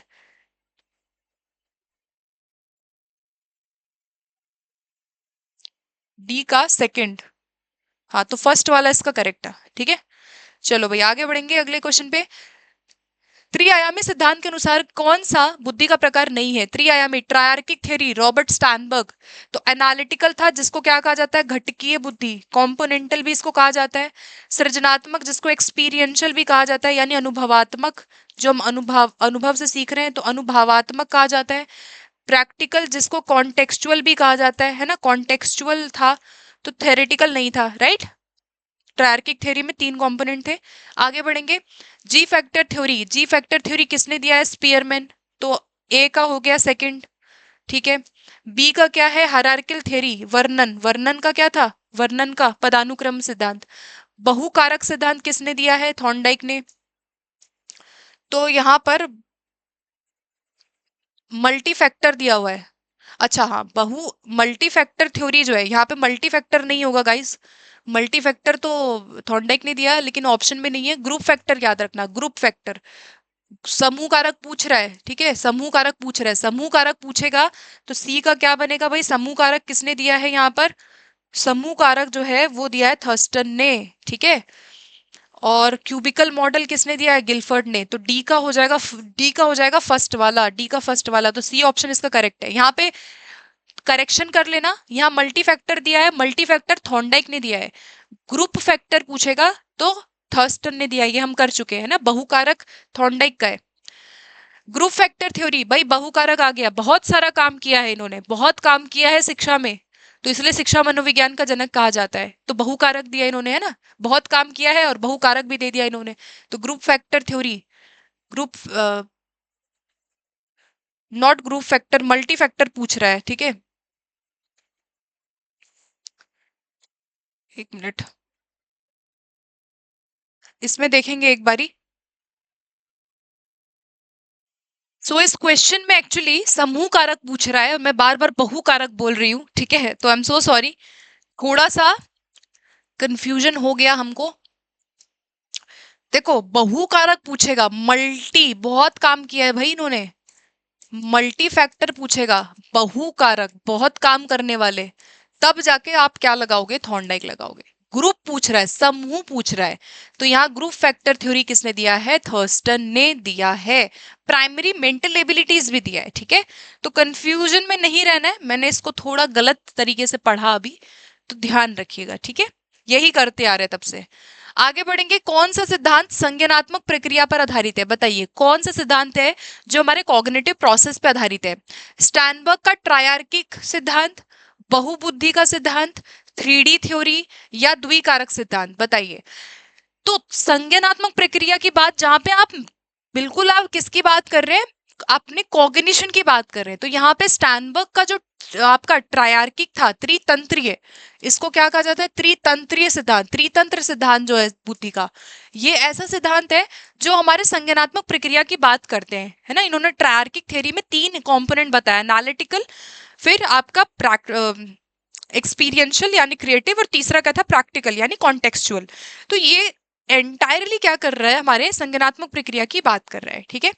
चलो भाई आगे बढ़ेंगे, कौन सा बुद्धि का सिद्धांत नहीं है, तो यूनिफैक्टर बिने ने दिया, 3 फैक्टर थ्योरी, ये भी स्पीयरमैन, याद रखना 3 फैक्टर थ्योरी का काम जो है स्पीयरमैन ने किया है। स्पीयरमैन का काम 3 फैक्टर पे भी रहा, बाद में इन्होंने अपना 3 फैक्टर भी दिया था। 4 फैक्टर कोई थ्योरी नहीं है ना। और मल्टी फैक्टर, बहुकारक, बहुखंड, मल्टी फैक्टर थ्योरी, ये किसका है, थॉर्नडाइक का, ठीक है। चलो आगे बढ़ेंगे, अब हम बात करेंगे बहुबुद्धि का सिद्धांत। ये एक और सिद्धांत है ना, मल्टीपल इंटेलिजेंस से क्वेश्चन आता है, तो इसको बड़ा हम फटाफट से करेंगे बिकॉज इजी है ना, इनके इंटेलिजेंस के टाइप्स को फटाफट से देखेंगे, बट इंपॉर्टेंट है।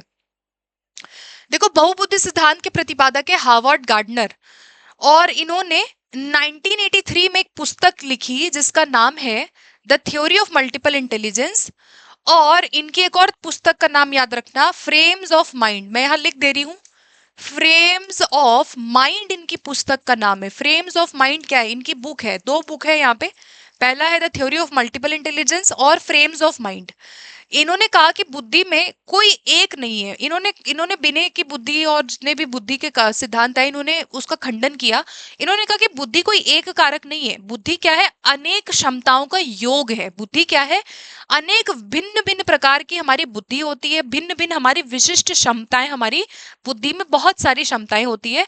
तो टोटल इन्होंने 9 प्रकार बताए, बुद्धि के कितने प्रकार बताए, 9 प्रकार, और इन्हीं की थ्योरी को क्या कहा जाता है, बहुबुद्धि, मल्टीपल इंटेलिजेंस कहा जाता है, ठीक है। तो यहाँ पे जो ओल्ड व्यू था, अभी तक ये देखा गया था ना कि जो ओल्ड व्यू है उसमें सिंगल इंटेलिजेंस को माना जाता था कि बुद्धि जो है वो जी कारक है, एक ही कारक है।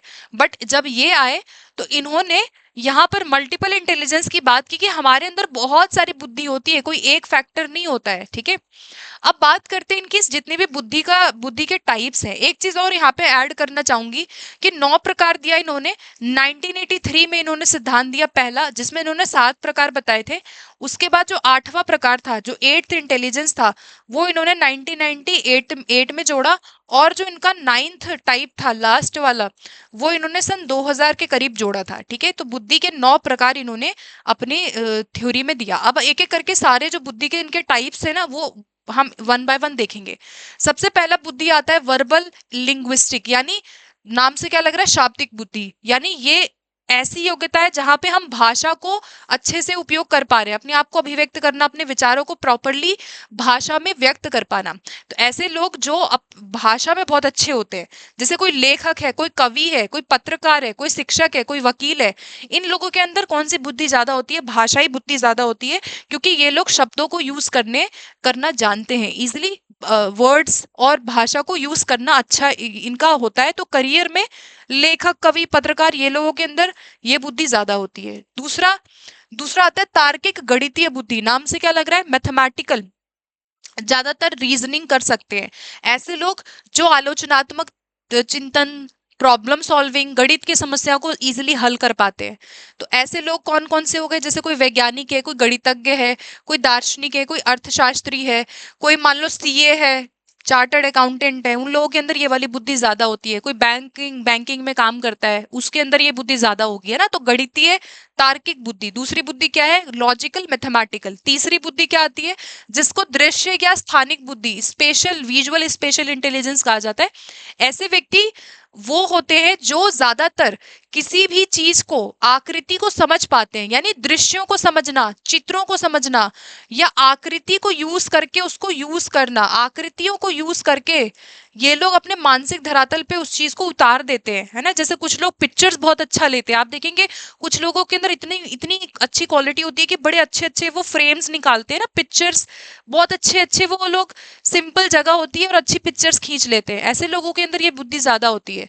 तो यहाँ पे जैसे कोई विमान चालक है, कोई यहाँ पे आर्किटेक्ट है, कोई इंजीनियर है, कोई चित्रकार है, कोई मूर्ति बनाता है, ऐसे लोगों में ये वाली बुद्धि ज्यादा होती है जो दृश्य स्पेशल है। अगला आता है musical intelligence. This is the fourth type of intelligence. Musical intelligence यानी ध्वनि, स्वर, ताल, सुरों की समझ होती है। कुछ लोग आप देखेंगे बिना प्रैक्टिस करे भी बहुत अच्छा गाना गा लेते हैं, या जो संगीत है उसको बड़ी बारीकियों को समझने लगते हैं बहुत जल्दी। तो ऐसे लोगों में संगीतात्मक बुद्धि है। जैसे कोई गायन है, कोई वादक है, कोई बजाता है इंस्ट्रूमेंट, उन लोगों के अंदर होती है। फिर आते हैं यहाँ पे अपने पांचवा, जो हमारा पांचवा टाइप है, ये क्या है? शारीरिक गतिक बुद्धि, यानी बॉडीली काइनेस्थेटिक इंटेलिजेंस। इसके अंदर ऐसे लोग जो अपने बॉडी को, बॉडी से याद रख लो कि बॉडी को, शरीर को बहुत स्किलफुली यूज कर पाते हैं। ऐसे लोग क्या करते हैं कि अपनी बॉडी को बहुत ज्यादा स्किलफुली यूज करने की योग्यता रखते हैं, अपनी बॉडी पे कंट्रोल इनको रहता है। जैसे कोई एथलीट है, कोई डांसर है, कोई टीचर है, कोई फायर फाइटर है, या कई बार आता है कोई पायलट है। तो पायलट लोगों में, जो पायलट होता है ना, उसके अंदर में ये बुद्धि होती है, जो विमान चालक होते हैं। तो ये बॉडीली काइनेस्थेटिक लोग हो गए। कोई खिलाड़ी है, कोई एक्टर है, डांस स्पोर्ट में जो ज्यादा एक्टिव रहता है, उसके अंदर ये बुद्धि है। क्योंकि या कई बार आता है सर्जन और पायलट में भी यही बुद्धि होती है। कोई सर्जरी करता है जो, उसके अंदर भी ये बुद्धि होती है, ठीक है। तो बॉडीली काइनेस्थेटिक इंटेलिजेंस हो गई। फिर आता है इंटरपर्सनल इंटेलिजेंस। ये आपका इंटेलिजेंस क्या है? 6th नंबर है आई गेस। इंटरपर्सनल क्या है? जब हम दूसरों को समझते हैं। तो याद रखना, दूसरे लोगों को के व्यवहार को समझ पाना इंटर है, इंटर, ठीक है। दूसरे लोगों के इरादों को, भावनाओं को, बिहेवियर को समझ पाना होता है। तो यहाँ पर जैसे कोई काउंसलर है, कोई पॉलिटिशियन है, कोई यहाँ पर बिजनेस है, कोई बिजनेस पर्सन है, सेल्स है, मिनिस्टर है, कोई टीचर है, उन लोगों के अंदर ये बुद्धि ज्यादा होती है, दूसरे लोगों को, दूसरे लोगों की भावनाओं को समझना। फिर आता है अपनी खुद की भावनाओं को समझना, ये दूसरे लोग हो गए। और अगर आप अपने सेल्फ, खुद को आप समझ पाते हैं, अपनी विचारों को, आपको गुस्सा कब आता है, आपको खुशी कब होती है, अपनी भावनाओं पे कंट्रोल कर पा रहे हो, समझ पा रहे हो अपने आप को, तो अपनी खुद की फीलिंग्स को समझना क्या होता है? इंट्रापर्सनल। तो इंट्रा से याद रखना अंतः व्यक्तिक बुद्धि। इंट्रा, इंटर क्या था? दूसरे लोग। इंट्रा क्या था? इंट्रा मतलब कि मेरा आत्म जो है, इंट्रा से आत्म याद रख सकते हो कि खुद को मैं समझ पा रही हूँ। ऐसे लोग जैसे कोई दार्शनिक है, आध्यात्मिक फिलोसोफर है, ये लोगों के अंदर ये बुद्धि ज्यादा है, अपनी खुद की स्ट्रेंथ, वीकनेसेस को समझ पाते हैं। फिर आते हैं हमारे नेचुरलिस्टिक, प्रकृतिवादी। ये आपका बुद्धि का टाइप क्या है? 8वां। ये आपका 8वां बुद्धि है, ठीक है, 8th टाइप है। प्राकृतिक बुद्धि। नेचुरलिस्टिक कौन है? जो प्राकृतिक पर्यावरण को समझ पाते हैं, यानी बहुत ज्यादा इनको ना बहुत इंटरेस्ट रहता है नेचर की चीजों में, बहुत ज्यादा। तो जैसे कोई मान लो कृषि करता है, कोई यहाँ पे नेचुरलिस्ट है, कोई जीव विज्ञानी है, पर्यावरणविद है, तो ऐसे लोगों के अंदर ये बुद्धि होती है, जो ज्यादातर, कोई मान लो कोई बागवानी करता है ना, माली है, कोई माली के अंदर ये बुद्धि होगी, गार्डनर है, तो यानी कि वो बहुत ज्यादा नेचर वगैरह को समझ पा रहा है। लास्ट बुद्धि इन्होंने दी, 9th जो टाइप है वो अस्तित्ववादी बुद्धि है, यानी एग्जिस्टेंशियलिज्म बुद्धि। एग्जिस्टेंशियल बुद्धि क्या होती है? जब हम जीवन के गहरे रहस्यों को या उसके अस्तित्व को रिफ्लेक्ट करते हैं। जैसे अरस्तु, प्लेटो, ये लोग कौन थे? ये लोग बिल्कुल अस्तित्ववादी थे, है ना, बहुत फिलॉसफी करते थे ना कि जीवन क्या है, व्हाट इज सोल, आत्मा क्या होता है, सोल क्या है, लाइफ का पर्पस क्या है। तो ये लोग बहुत हाई लेवल की उच्च थिंकिंग करते हैं। तो कोई फिलोसोफर वगैरह जो है, जो जीवन के रहस्यों की बात कर रहा है, उनके अंदर अस्तित्ववादी बुद्धि पाई जाती है। ठीक है, तो ये हो गई बेसिक बात। 9 टाइप के इंटेलिजेंस है। अब हम थोड़े से क्वेश्चन करेंगे, फिर हम इंटेलिजेंस के टेस्ट को डिस्कस करेंगे। अगला है कि अपनी भावनाओं और उद्देश्यों को समझने से संबंधित, यानी खुद की अपनी भावनाओं को उद्देश्यों को समझने की बुद्धि कौन सी होती है। Your own feelings and own motives. तो इंटरपर्सनल है या इंट्रापर्सनल है, अंतः व्यक्तिक है या अंतरा व्यक्तिक है। तो याद रखना इसको क्या कहा जाता है, इंट्रा इंट्रा इंट्रा। इंट्रा में क्या आ रहा है, आ रहा है, आ मतलब होता है आत्म, तो ऐसे याद रख सकते हो आत्म, आ मतलब आत्म यानी खुद को समझना, सेल्फ को समझना। ठीक है, तो ऑप्शन 20 का करेक्ट था। अगला देखेंगे, हावर्ड गार्डनर के बहुबुद्धि सिद्धांत के अनुसार कौन सा एक विशिष्ट बुद्धि के रूप में शामिल नहीं है, कौन सा नहीं है। तो स्थानिक बुद्धि था, बिल्कुल आकृति दृश्यों को समझना। बॉडीली काइनेस्थेटिक था, शारीरिक गतिक। नेचुरलिस्टिक था, लेकिन क्रिएटिव नहीं था। क्रिएटिव कोई बुद्धि का टाइप हमने डिस्कस नहीं किया है। ठीक है, अगला देखेंगे। अब हम बात करेंगे यहाँ पे जो इंटेलिजेंस के टेस्ट है। तो धीरे धीरे अभी हम टेस्ट की तरफ जा रहे हैं, और जितने भी इंटेलिजेंस के टेस्ट अभी तक आए हैं, हम सारे टेस्ट जितने भी हैं उनको हम कवर करेंगे। ठीक है, तो चलिए शुरू करते हैं फटाफट से। देखो, अब हम यहाँ से ना इंटेलिजेंस के जितने टेस्ट जो भी बना, जो टेस्ट जब आया, सब करेंगे। ठीक है, थोड़ा ध्यान से समझना। सबसे पहले इंटेलिजेंस टेस्ट की शुरुआत करने वाले कौन थे। अगर पूछा जाए कि दुनिया का, विश्व का पहला आईक्यू टेस्ट किसने बनाया, तो बिने ने बनाया। बिने साइमन टेस्ट जो है पहला आईक्यू टेस्ट। तो अगर आपका पूछा जाए कि आईक्यू टेस्ट का जनक किसको कहा जाता है, फादर पूछ रहा है, ध्यान से समझना, आईक्यू फॉर्मूला नहीं पूछ रहा है, फादर पूछ रहा है। जनक किसको कहा जाता है, बिने साइमन टेस्ट 1905 में आया। ठीक है, पहला व्यवहारिक बुद्धि परीक्षण किसने बनाया, बिने ने साइमन के साथ मिलकर 1905 में विश्व का पहला बुद्धि परीक्षण इन्होंने बनाया। ठीक, दूसरा, उसके बाद आते थोड़ा आगे, फिर बिने ने क्या किया ना, इसको रिवाइज किया। इसी टेस्ट को रिवाइज करके 1908 में इन्होंने मानसिक आयु दी। तो मेंटल एज, अगर पूछा जाए मेंटल एज किसने दिया, तो मेंटल एज की अवधारणा देने वाले कौन है, बिने है। मेंटल एज किसने दिया, 1908 में बिने ने दिया। 1908 में बिने ने मेंटल एज, मानसिक आयु की संकल्पना प्रस्तुत की। तीसरे नंबर पे अब आगे आ जाते हैं, 1912 आ गया। 1912 में विलियम स्टर्न आए और स्टर्न ने आईक्यू का शब्द दिया। तो अगर पूछेगा कि आईक्यू शब्द या आईक्यू का कॉन्सेप्ट देने वाले कौन है, ठीक है, तो आईक्यू का कॉन्सेप्ट देने वाले या शब्द देने वाले, आईक्यू की अवधारणा देने वाले, या पूछेगा अवधारणा किसने दिया है, शब्द किसने दिया है, शब्द को गढ़ा किसने, तो आंसर आएगा आपका स्टर्न। विलियम स्टर्न ने क्या कहा कि भाई जो आईक्यू है, इन्होंने कहा कि जो हमारा मेंटल एज होता है उसमें हम हमारे मानसिक आयु और हमारे क्रोनोलॉजिकल आयु को डिवाइड कर सकते हैं। बेसिकली इन्होंने इस बात को कहा था, लेकिन ये अधूरा था। टर्मन ने क्या किया, रिवाइज किया बिने साइमन परीक्षण को। 1916 में टर्मन आए। 1916 में टर्मन ने स्टैनफोर्ड बिने स्केल को बनाया, और 1916 में टर्मन ने सूत्र दिया आईक्यू का। अगर आपसे पूछा जाए कि सूत्र देने वाले कौन है, तो सूत्र या फॉर्मूला देने वाले कौन है, टर्मन है। तो टर्मन ने आईक्यू का फॉर्मूला देते हुए कहा कि जो हमारी मानसिक आयु होती है और जो हमारी वास्तविक आयु होती है, उसको हम 100 से मल्टीप्लाई करेंगे तो हम आईक्यू निकाल पाएंगे। तो टर्मन ने सूत्र को दिया था। तो ये हो गए पूरा हिस्ट्री, कैसे कैसे आईक्यू आया। ठीक है, 1905 में पहला बुद्धि परीक्षण बनाया, 1908 में मानसिक आयु, 1912 में आईक्यू का शब्द कॉन्सेप्ट देने वाले स्टर्न थे, और आईक्यू का फॉर्मूला देने वाले कौन थे, टर्मन थे। ठीक है, अब हम आगे बढ़ेंगे, एक बार और रिवाइज करते हैं सारी चीजें। आईक्यू शब्द का प्रयोग विलियम स्टर्न ने 1912 में किया। 1916 में टर्मन ने इस फॉर्मूले को दिया था, मानसिक आयु अपॉन में आपका वास्तविक क्रोनोलॉजिकल आयु। मानसिक आयु क्या है, जिस लेवल का आप अभी सवाल कर पा रहे हो, आपकी जो मानसिक आयु। क्रोनोलॉजिकल क्या होती है, जो हमारे जन्म से अभी तक की रियल एज होती है, वो आपकी क्रोनोलॉजिकल है। तो ये सूत्र दिया टर्मन ने। और परीक्षण के जन्मदाता पूछेगा तो अल्फ्रेड बिने। बुद्धिमापन या बुद्धि परीक्षण के टेस्ट के जनक कौन है, बिने है। मानसिक आयु भी अल्फ्रेड बिने ने दिया, कर चुके हैं। और बुद्धि लब्धि के प्रथम प्रतिपादक कौन थे, स्टर्न थे, इन्होंने क्या दिया था, कॉन्सेप्ट दिया था बुद्धि का। ठीक है, अब देखो यहाँ पे जब हम आईक्यू टेस्ट की बात करते हैं ना, तो दो तरह के एज पूछे जाते हैं, दो तरह के एज पूछे जाते हैं। पहला क्या होता है आपका बेसल एज, पहला है बेसल एज, बेसल एज, और दूसरा है टर्मिनल एज। बेसल एज और टर्मिनल एज दोनों ही किससे रिलेटेड है, आपके आईक्यू से रिलेटेड है, दोनों का संबंध किससे है, आपके बुद्धि से है। बेसल एज कौन सी एज होती है, बेसल एज वो एज होती है, वो अधिकतम आयु जिस स्तर के प्रश्नों को आप हल कर पा रहे हैं, तो वो आपका बेसल एज माना जाएगा।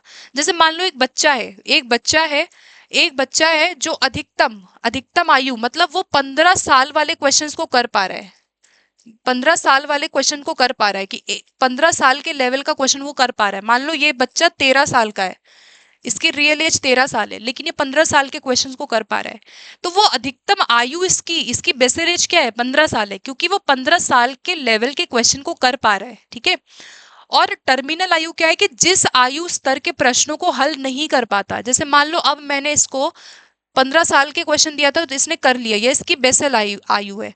अगर मैं इसको 17 साल वाले क्वेश्चन दूं तो वो 17 साल के प्रश्नों का जवाब नहीं दे पा रहा, तो ये इसका टर्मिनल एज है। टर्मिनल एज वो एज है जहां पे जिस आयु स्तर के क्वेश्चंस को हम नहीं कर पाते हैं, एक बच्चा नहीं कर पा रहा है, तो बेसल एज अधिकतम वो उम्र जिस उम्र के क्वेश्चंस वो हल कर पा रहा है, और जिस उम्र के नहीं कर पा रहा है उसको क्या कहा जाता है, टर्मिनल एज कहा जाता है। ठीक है, तो ये दो कॉन्सेप्ट हो गए। अब हम बढ़ेंगे आगे, ये आपका क्लासिफिकेशन है टर्मन का, और ये काफी कॉमन क्लासिफिकेशन है।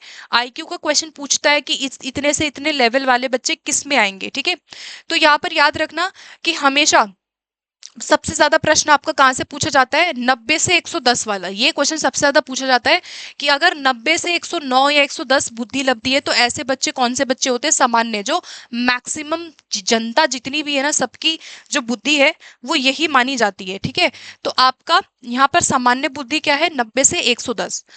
फिर उसके बाद याद रखना कि यहाँ पर जो 20 से कम हो गए, 20 से कम कौन से होते हैं, जड़ बुद्धि, जिनको आप किसी भी तरह का अगर सपोर्ट भी दोगे तो भी ये बच्चे नहीं सीख पाते हैं, completely they are dependent on their parents, आश्रित होते हैं अपने माता पिता पे पूरी तरीके से, जड़ बुद्धि है, इनको कुछ भी नहीं सिखाया जा सकता है, तो ये आपके जड़ बुद्धि में आते हैं, यानी 0 से 25 के बीच में, 20 से कम बेसिकली हो गए। ठीक है, उसके बाद प्रतिभाशाली है, 40 से अधिक हो गया। अगर सुपीरियर पूछा जाएगा तो 120 आईक्यू वाला जो है 119 और 120 वाले सुपीरियर हो गए। और यहाँ पर 70 से 80 के बीच में कौन होते हैं, फीबल होते हैं। मोरोन कौन होते हैं, 50 से 70 वाले, 50 से 70 वाले बच्चे किस में आते हैं, मोरोन यानी मंद बुद्धि में आते हैं। ठीक है, तो ये सारे जो आप कैटेगरी देख रहे हो ये आपको ध्यान समझ लेना है कौन कौन से होते हैं। अब हम आगे बढ़ेंगे, थोड़े से क्वेश्चंस करेंगे। Who is the father of IQ measurement, जन्मदाता पूछा जाए, जन्मदाता कौन थे, बिने बिने बिने, जन्मदाता कौन है, 1905 में पहला बुद्धि परीक्षण विश्व का बनाया बिने, जन्मदाता कौन है, बिने है। ठीक है, फिर उसके बाद है आईक्यू गणना का सही सूत्र क्या है, सूत्र देने वाले कौन है, टर्मन है। मानसिक आयु बटे में आपका वास्तविक आयु जो आपके क्रोनोलॉजिकल आपकी रियल एज और मल्टीप्लाई बाय 100। ठीक है, आगे बढ़ेंगे। आईक्यू की अवधारणा का विकास किसने किया था, तो कॉन्सेप्ट पूछ रहा है, concept of IQ, concept of IQ तो किसने दिया, विलियम स्टर्न ने कॉन्सेप्ट दिया था, या इसको शब्द हम बोल सकते हैं कि इन्होंने शब्द दिया था, या इन्होंने अवधारणा इस चीज की दी थी। ठीक है, तो 1912 में विलियम स्टर्न ने आईक्यू का अवधारणा दिया था।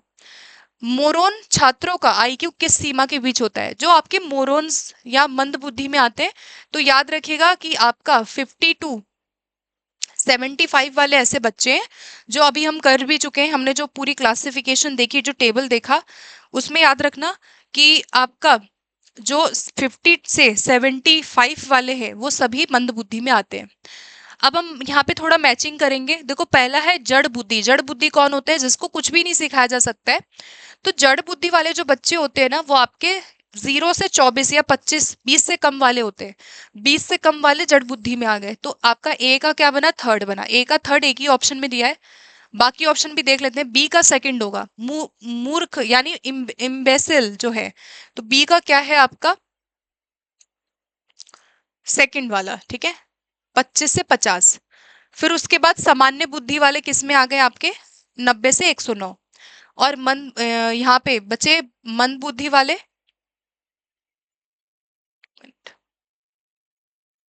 सामान्य हो गए, हाँ हो तो गया। तो ए का थर्ड होगा जड़ बुद्धि, और बी का सेकंड हो गया यहाँ पर, ठीक है, 25 से 49 वाले। सी का हो गया फर्स्ट मोरोन, 50 से 70 वाले हो गए, ठीक है। और डी का हो गया 4। तो ये सारी जो क्लासिफिकेशन है इसको ध्यान से देख लेना है कौन से किस में आएंगे। अब हम आते हैं अपने अगले सेगमेंट पे। अगला सेगमेंट हमारा आता है इंटेलिजेंस के जितने टेस्ट हैं। इंटेलिजेंस में इंडिविजुअल टेस्ट है, ग्रुप टेस्ट है, क्लासिफिकेशन एक बार देखेंगे। कुछ टेस्ट होते हैं जो एक व्यक्ति पे किया जाता है, तो जो एक व्यक्ति पे किया जाता है वो व्यक्तिगत है, तो व्यक्तिगत बुद्धि परीक्षण। अब व्यक्तिगत में ध्यान से समझना, व्यक्तिगत में एक होता है वर्बल जो शाब्दिक है, शाब्दिक शाब्दिक बुद्धि परीक्षण जिसमें शब्दों की जरूरत पड़ती है, जो पढ़े लिखे लोगों के लिए किया गया था, जहां पे शब्द है जो पढ़े लिखे लोग उस कर सकते थे, अडल्ट जो कर सकते थे। नॉन वर्बल क्या है, अशाब्दिक, अशाब्दिक। तो व्यक्तिगत में एक होता है वर्बल, एक होता है नॉन वर्बल जहां शब्दों की जरूरत नहीं पड़ती है, और एक होता है परफॉर्मेंस जहां पे व्यक्ति परफॉर्म करता है। तीन कैटेगरी हो गई। ग्रुप टेस्ट वो होता है जहां पे एक ही समय में बहुत सारे लोगों पे जिस टेस्ट को आप अप्लाई कर सकते हो, ऐसा टेस्ट जिसको आप एक बार में पूरे ग्रुप पर लागू कर सकते हैं, वो आपके ग्रुप टेस्ट हो गए। तो समूह परीक्षण में दो आपकी कैटेगरी आती है। पहला वर्बल, इसमें भी वाचिक है जहां पे शब्दों की जरूरत है, जो पढ़े लिखे लोगों के लिए बनाया गया या जो लोग समझ पाते थे भाषा को। नॉन वर्बल अशाब्दिक ऐसा है जो उन लोगों के लिए किया गया था, या तो बच्चे हैं, छोटे बच्चे हैं, या तो निरक्षर जो लोग हैं उनके लिए समूह में नॉन वर्बल टेस्ट बनाए गए। तो ये इंटेलिजेंस टेस्ट को एक एक करके सारे जितने टाइप्स हैं उसको अब हम यहाँ पर नेक्स्ट इस सेगमेंट में करने वाले हैं, ठीक है। तो ध्यान से सारी चीजों को आप समझना, एक एक चीज यहाँ पर आज इस वीडियो में हम क्लियर करेंगे, ठीक है। तो सबसे पहले बात करते हैं इंडिविजुअल टेस्ट के बारे में, ठीक है। तो इंडिविजुअल टेस्ट के बारे में बात करेंगे सबसे पहले। तो अभी जो हम टेस्ट का कैटेगरी डिस्कस कर रहे हैं वो सब ऐसे टेस्ट होंगे जो एक व्यक्ति पे किया जाता है, ठीक है। अब इंडिविजुअल जो व्यक्तिगत बुद्धि परीक्षण है ना, इसके अंदर कुछ बुद्धि परीक्षण तो हमारे शाब्दिक होते हैं, वर्बल होते हैं, राइट, अभी हमने किया था। शाब्दिक यानी ये परीक्षण एक व्यक्ति पे लिए जाते हैं जहां भाषा और शब्दों का प्रयोग किया जाता है, ठीक है, जहां मौखिक उत्तरों की आवश्यकता होती है, वर्बली आंसर देता है व्यक्ति और भाषा यूज करके देता है। ऐसे टेस्ट में तीन टेस्ट यहाँ आते हैं। पहला है बिने साइमन टेस्ट जो 1905 में पहला बुद्धि परीक्षण बनाया गया, वो आता है। स्टैनफोर्ड बिने परीक्षण जो कि टर्मन ने जिसको यहाँ पे रिवाइज किया, जो इन्होंने दिया 1916 वाला जो था। तो यहाँ पर तीन टेस्ट आते हैं, बिने साइमन, स्टैनफोर्ड बिने और टर्मन और मेरिल का टेस्ट आता है। ये आपके शाब्दिक में व्यक्तिगत है।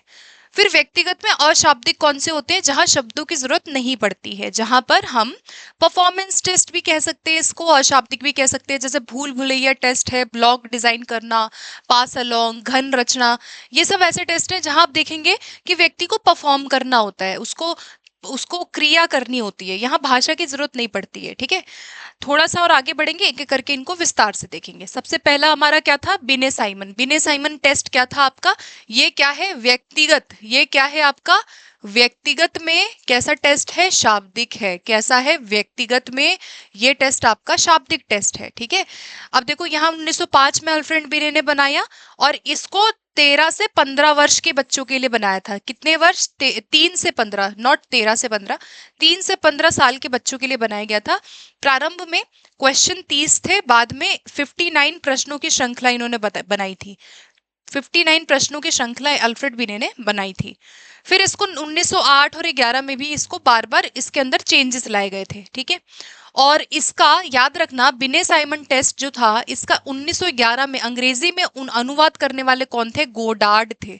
तो अगर आपके एग्जाम में आता है कि बिने साइमन टेस्ट को इंग्लिश में ट्रांसलेट करने वाले कौन थे, तो 1911 में गोडार्ड ने इस टेस्ट को ट्रांसलेट इंग्लिश में अनुवाद किया था, ठीक है। फिर आया 1935 में वी कामथ जो है, यहाँ इंडियन अडाप्टेशन इसका आया था, मतलब इसी का इंडियन वर्जन बी कामथ लेकर के आए थे। तो ये याद रखना है। और यहाँ पर हम मौखिक प्रश्नों की बात कर रहे हैं, वर्बल है तो यहाँ व्यक्ति जो है, व्यक्ति की मानसिक आयु का यहाँ पे अनुमान लगाया जाता था भाषा, स्मृति और तर्क का यूज करके। आगे बढ़ेंगे। दूसरा आता है, इसको अपग्रेड किया गया था, स्टैनफोर्ड बिने स्केल। स्टैनफोर्ड बिने परीक्षण किसने दिया था? Louis Terman. इन्होंने रिवाइज किया इस टेस्ट को, और यहाँ पर बिने साइमन टेस्ट की कमियों को दूर करने के लिए इन्होंने इस टेस्ट को बनाया। तो पहले जो एज था वो 2 से 14 साल था, बाद में जब इसको संशोधन किया गया तो 2 से 22 किया गया। टोटल क्वेश्चंस की संख्या 90 की गई, और मानसिक आयु का निर्धारण करने के लिए इस टेस्ट को टर्मन ने इसको रिवाइज किया था। तो देखो इतना डीप में तो नहीं करना है, बस ये याद रखना कि स्टैनफोर्ड बिने स्केल जो है 1916 में टर्मन ने बिने परीक्षण को रिवाइज किया था, और ये भी आपका शाब्दिक है। बस इतना याद रखो कि ये एक व्यक्ति पे किया जाने वाला टेस्ट था और शाब्दिक था, ये जहां शब्दों की मौखिक उत्तरों की आवश्यकता होती थी। ठीक है, तो टर्मन का हो गया। आगे बढ़ेंगे। अब आते हैं दूसरी कैटेगरी। दूसरी कैटेगरी क्या है कि जब एक व्यक्ति पे किया जा रहा है और शब्दों का यूज नहीं हो रहा है। तो यहाँ पर हम व्यक्तिगत में अशाब्दिक या क्रियात्मक जितने भी परीक्षण है जहाँ पे भाषा की आवश्यकता कम होती है या भाषा की आवश्यकता नहीं होती है, और जो भी उत्तर होता है वो व्यक्ति अपने प्रदर्शन से, क्रिया से देता है, तो ये वाले टेस्ट हम अब करेंगे। अभी तक हम वर्बल कर रहे थे, अब हम करेंगे नॉन वर्बल परफॉर्मेंस टेस्ट जितने भी आपके होते हैं। पहला, क्रियात्मक अशाब्दिक बुद्धि परीक्षण इसको कहा जाता है। क्रियात्मक हो सकता है, अशाब्दिक हो सकता है। ठीक है, और ये बुद्धि परीक्षण है। पहला परीक्षण क्या है? इसमें आता है मेज टेस्ट, जिसको भूल भुलैया परीक्षण कहा जाता है। तो बुद्धि का भूल भुलैया परीक्षण, जहां शब्दों की जरूरत नहीं पड़ रही है। आप देखेंगे कि इस टेस्ट में इसको व्यक्ति को यहां से स्टार्ट करके भूल भुलैया जो ये दिया हुआ है यहाँ तक आना होता है ना। तो ये वाला टेस्ट आप देखेंगे न्यूज़पेपर्स में भी बहुत यहाँ पे ये वाले टेस्ट आते हैं। इस तरह का आपको दिया जाता है मेज, और उसमें रास्ता बनाना होता है। तो भूल भुलैया परीक्षण जो है इसको पोर्टस का नाम याद रखना, पोर्टस ने बनाया। इसको किसने बनाया? पोर्टस ने बनाया 1924 में 3 से 14 साल के लिए। 3 से 14 साल के बच्चों के लिए भूल भुलैया टेस्ट बनाया गया था, और यहाँ पे बेसिकली लक्ष्य तक पहुंचना होता था एक रास्ते को चुन करके। ठीक है, दूसरा क्या है? कोह का ब्लॉक डिजाइन। कोह का ब्लॉक डिजाइन टेस्ट, जिसको भाटिया बैटरी परीक्षण में भी यूज किया गया है, तो इसको कोह ने बनाया, और ये एक आपका इंटेलिजेंस का नॉन वर्बल या जिसको परफॉर्मेंस टेस्ट कहते हैं। तो कोह का ब्लॉक डिजाइन, जहां आप देखते हैं कि ये इस तरह से ना ब्लॉक दिए रहते हैं, और उनसे एक आकृति बनानी होती है, यानी कार्ड पर बने डिजाइन को देख करके ब्लॉक्स को बनाना होता है। ये कार्ड मैंने आपको दे दिया, अब मैं आपको कहती हूँ कि आप ना ऐसा ही ब्लॉक, जैसा इसमें इस कार्ड में है, जैसा इस पिक्चर में है, ऐसा ही ब्लॉक बनाइए। तो ये आपका कोह का ब्लॉक डिजाइन टेस्ट है। ठीक है, और इसको किसने दिया? SC कोह ने 1923 में दिया। 16 ब्लॉक्स की बात की गई। कितने कलर ब्लॉक है? 16।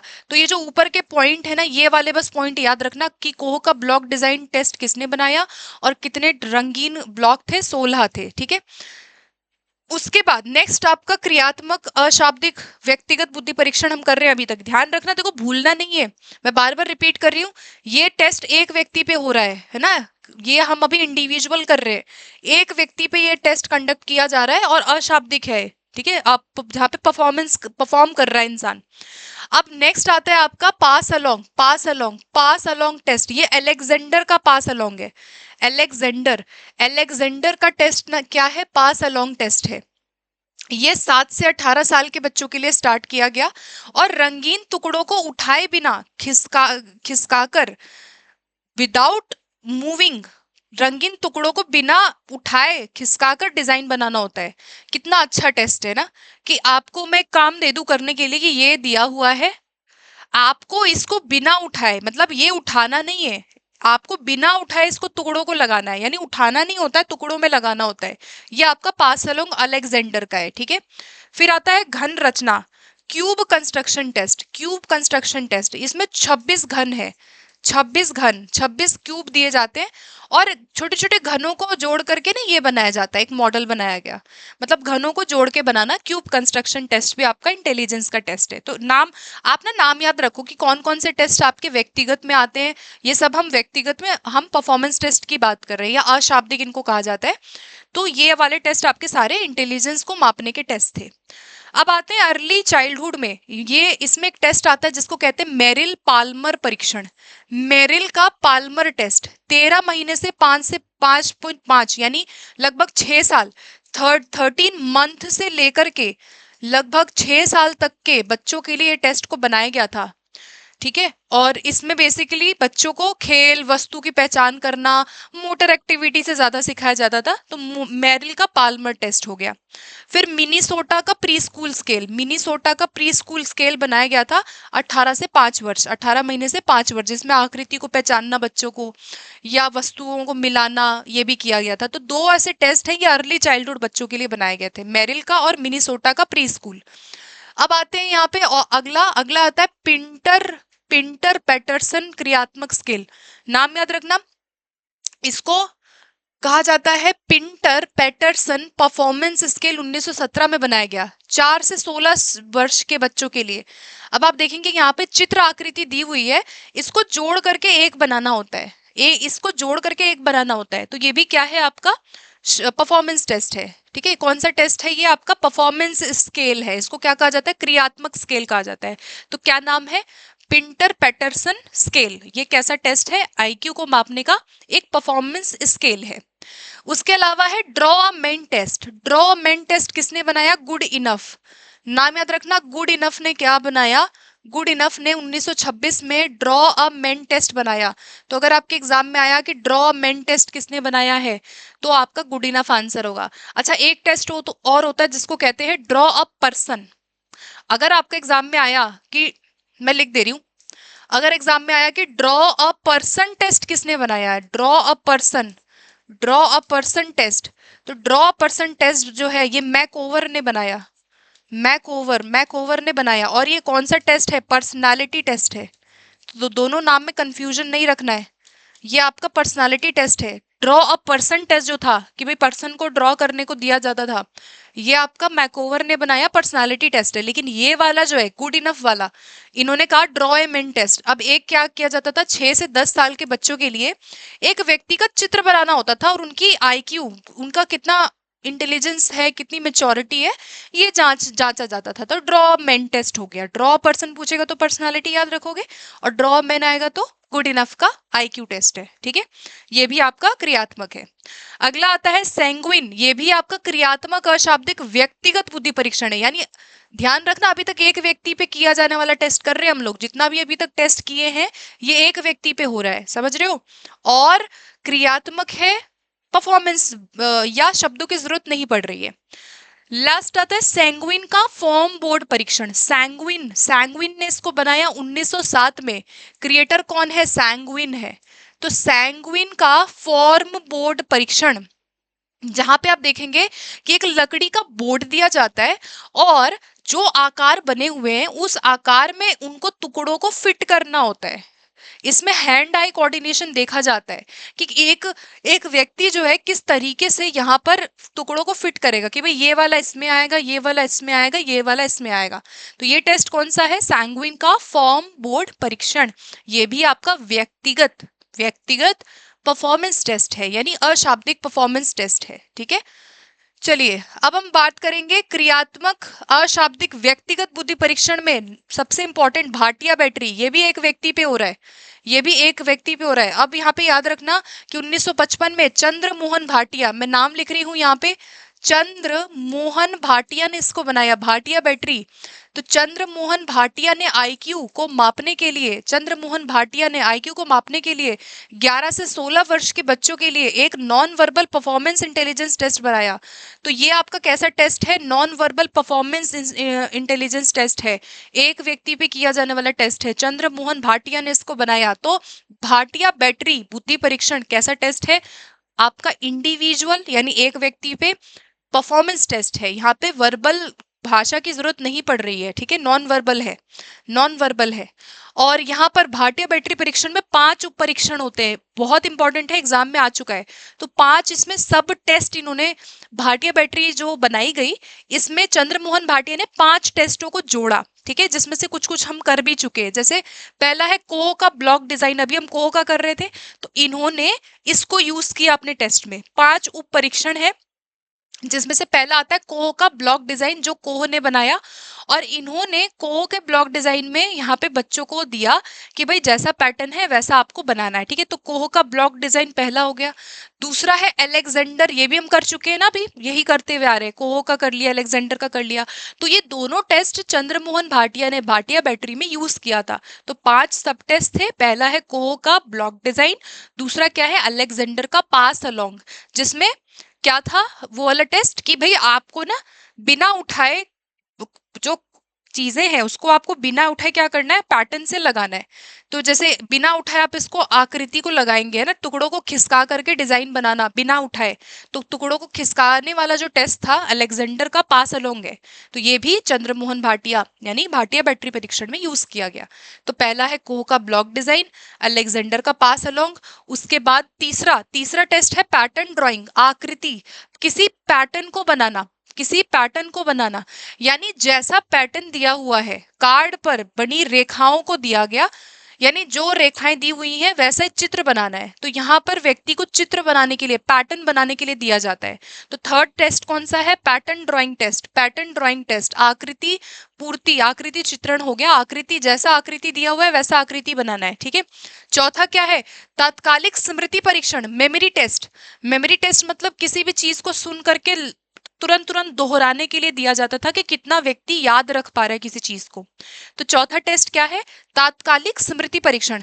तो कोह का ब्लॉक डिजाइन, अलेक्जेंडर का पास अलोंग, फिर पैटर्न ड्राइंग टेस्ट हुआ, आकृति और स्मृति परीक्षण हुआ, इमीडिएट मेमोरी टेस्ट मापा जाता था, और पांचवा लास्ट टेस्ट कौन सा है, चित्र निर्माण परीक्षण।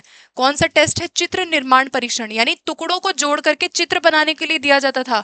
अब आप देख रहे हैं यहाँ पे एक हाउस बनाना है, टुकड़ों को दिया गया है, टुकड़ों को जोड़ करके वो एक पिक्चर बनाएगा। तो जब आप पिक्चर कंस्ट्रक्ट करते हैं तो ये आपका पिक्चर कंस्ट्रक्शन टेस्ट कहलाता है, ठीक है। तो ये भाटिया बैटरी था जो भारतीय संदर्भ में बनाया गया था। 5 उप परीक्षण इसके हमने अभी डिस्कस किया, और ये कौन सा टेस्ट था, व्यक्तिगत परफॉर्मेंस। अभी तक हम नॉन वर्बल परफॉर्मेंस टेस्ट कर रहे थे, ठीक है। अब हम बढ़ेंगे थोड़ा सा आगे। अब आता है वेशलर का। देखो वेशलर का जो टेस्ट था ना, जो वेशलर ने बनाया था, ये इन्होंने 2 तरह के टेस्ट बनाए थे। एक बनाया था अडल्ट लोगों के लिए, तो एक है आपका वेशलर का इंटेलिजेंस स्केल फॉर चिल्ड्रन, जिसको VISC कहा जाता है। 1949 में इन्होंने बच्चों के लिए 6 से 16 साल के बच्चों के लिए बनाया। तो ये बहुत इंपॉर्टेंट है, ईयर जरूर याद रख लेना। 6 से 16 साल के बच्चों के लिए इन्होंने बच्चों के लिए बनाया वेशलर का इंटेलिजेंस टेस्ट, और अडल्ट लोगों के लिए भी बनाया था। तो इसको VAIS कहा जाता है, यानी वेशलर अडल्ट इंटेलिजेंस, जो 1955 में प्रौढ़ व्यक्तियों के लिए, यानी लगभग 16 से 90 साल के जितने लोग हैं उनके लिए ये टेस्ट बनाया गया था। ये जो टेस्ट है ना, ये आपका व्यक्तिगत बुद्धि परीक्षण है, जो आपका शाब्दिक भी हो सकता है, अशाब्दिक भी हो सकता है। तो वेशलर का जो है ये एक व्यक्ति पे किया जाता है। पहली बात, ये कैसा टेस्ट था, इंडिविजुअल था, यानी एक व्यक्ति पे आप इसको लागू कर रहे हैं। और यहाँ पर ये वर्बल भी हो सकता है, शब्दों का यूज भी किया जा सकता है, और नॉन वर्बल भी हो सकता है। तो ये आपका प्रतिपादक कौन है, वेशलर। तो इसमें याद क्या रखना है कि वेशलर के 2 स्केल बनाए इन्होंने, बच्चों के लिए बनाया और फिर अडल्ट के लिए बनाया।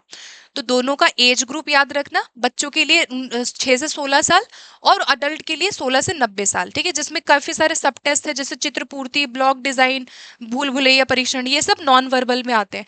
वर्बल में क्या था, जैसे वोकैबुलरी, अंक गणित, ये सब बच्चों का मापा जाता था या लोगों का मापा जाता था। तो ये शाब्दिक अशाब्दिक दोनों हो सकते हैं, ठीक है। अच्छा, अब हम आएंगे, आपने सामूहिक, अभी तक व्यक्तिगत कर रहे थे, अब सामूहिक बुद्धि परीक्षण, यानी जो एक टाइम पे बहुत सारे लोगों पे आप कर सकते हो। सामूहिक बुद्धि परीक्षण में शाब्दिक और अशाब्दिक दोनों करेंगे, वर्बल एंड नॉन वर्बल। तो स्टार्ट करते हैं। सबसे पहले पहला, अगर आप देखेंगे सामूहिक बुद्धि परीक्षण क्या बनाया गया था, आर्मी अल्फा। वर्ल्ड वॉर के दौरान सैनिकों के लिए ये टेस्ट तैयार किया गया था, जो पढ़े लिखे साक्षर थे उनके लिए आर्मी अल्फा टेस्ट बनाया गया था, वर्बल टेस्ट बनाया गया था। तो ये वाला जो हम अभी कर रहे हैं ना, ये आप देखेंगे कि ये सामूहिक बुद्धि परीक्षण की शुरुआत कहाँ पे हुई थी, ये वर्ल्ड वॉर के दौरान हुई थी, जब आर्मी अल्फा टेस्ट बनाया गया था। यानी ऐसे सैनिकों के लिए टेस्ट तैयार किया गया था जो पढ़े लिखे थे, जो शब्दों को समझ पाते थे। तो आर्मी अल्फा टेस्ट जो था ये आपका एक तरीके का वर्बल वर्बल ग्रुप टेस्ट था, वर्बल ग्रुप टेस्ट था जो पहला बनाया गया था। ठीक है, उसके अलावा फिर कल्चर फेयर टेस्ट आया जहाँ पे शब्दों की जरूरत नहीं पड़ रही है, जो संस्कृति मुक्त है, किसी भी संस्कृति के लोगों पे अप्लाई हो सकता है, शब्दों की जरूरत नहीं पड़ रही है। इसमें कैटल है, रेवन है और वेस्लर आ गए। ठीक है, फिर यहाँ पे भाटिया बैटरी आया बाद में, जो कर चुके हैं। तो एक एक करके इनको डिटेल से करेंगे। सबसे पहले सामूहिक लिखा है मैंने ऊपर ताकि कंफ्यूजन ना हो। ये कौन सा टेस्ट है? अभी हम आर्मी अल्फा टेस्ट कर रहे हैं। अल्फा टेस्ट कौन सा टेस्ट है? जो सबसे पहले बनाया गया था और ये ग्रुप में शाब्दिक है, ग्रुप टेस्ट है, शाब्दिक है। शाब्दिक जहां शब्दों की जरूरत है। अर्थर ओटिस ने इसको बनाया। तो ओटिस का नाम याद रखना। ओटिस ने इस टेस्ट को बनाया, 1917 में इस टेस्ट को बनाया गया था। और ये टेस्ट कैसा था? जो शिक्षित सैनिकों के लिए बनाया गया था। और यहाँ पे रिटन, वोकैबुलरी, मैथ्स, रीजनिंग, ये सब टेस्ट किया जाता था। मौखिक है ना, वर्बल है, मौखिक है। तो वर्बल एबिलिटी को मापना, लॉजिकल थिंकिंग को मापना, यहाँ पे इसको बनाया गया था। सिंपल। तो आर्मी अल्फा टेस्ट कौन सा है? ग्रुप में वर्बल है, ग्रुप टेस्ट है, सामूहिक बुद्धि परीक्षण है और शाब्दिक है, जहां शब्दों का यूज किया जाता था, पढ़े लिखे सैनिकों के लिए बनाया गया था। लेकिन फिर उसके बाद लिटरेसी बैरियर आया कि अनपढ़ या जो बच्चे, जो सैनिक बेसिकली जो अनपढ़ हैं या जो इंग्लिश नहीं जानते थे, उनके लिए क्या है ना। जो इंग्लिश जानते थे, जो पढ़े लिखे थे, वो तो इस टेस्ट को कर पा रहे थे, वो उनका टेस्ट आप आईक्यू मेजर कर सकते हो। बट जो पढ़े लिखे नहीं थे, उन लोगों के लिए क्या बनाया गया था? Army beta. तो ये बीटा टेस्ट याद रखना, आर्मी बीटा पूछेगा। तो आर्मी बीटा टेस्ट वो टेस्ट था जो 1919 में बनाया गया, 17 के बाद। ये नॉन इंग्लिश सैनिकों के लिए, जो अनपढ़ थे, जिनको शब्द नहीं समझ में आते हैं, जो पढ़े लिखे नहीं थे, उनके लिए आर्मी बीटा टेस्ट बनाया गया था, जहां चित्रों का यूज, भूल भुलैया परीक्षण है, ब्लॉक डिजाइन टेस्ट है, ये सब यूज किया जाता था। इनके अशाब्दिक है। तो याद रखना, आर्मी बीटा टेस्ट क्या है? आर्मी बीटा टेस्ट क्या है? समूह में अवाचिक टेस्ट पूछेगा या फिर अशाब्दिक पूछेगा। तो समूह में अशाब्दिक परीक्षण किसने बनाया है?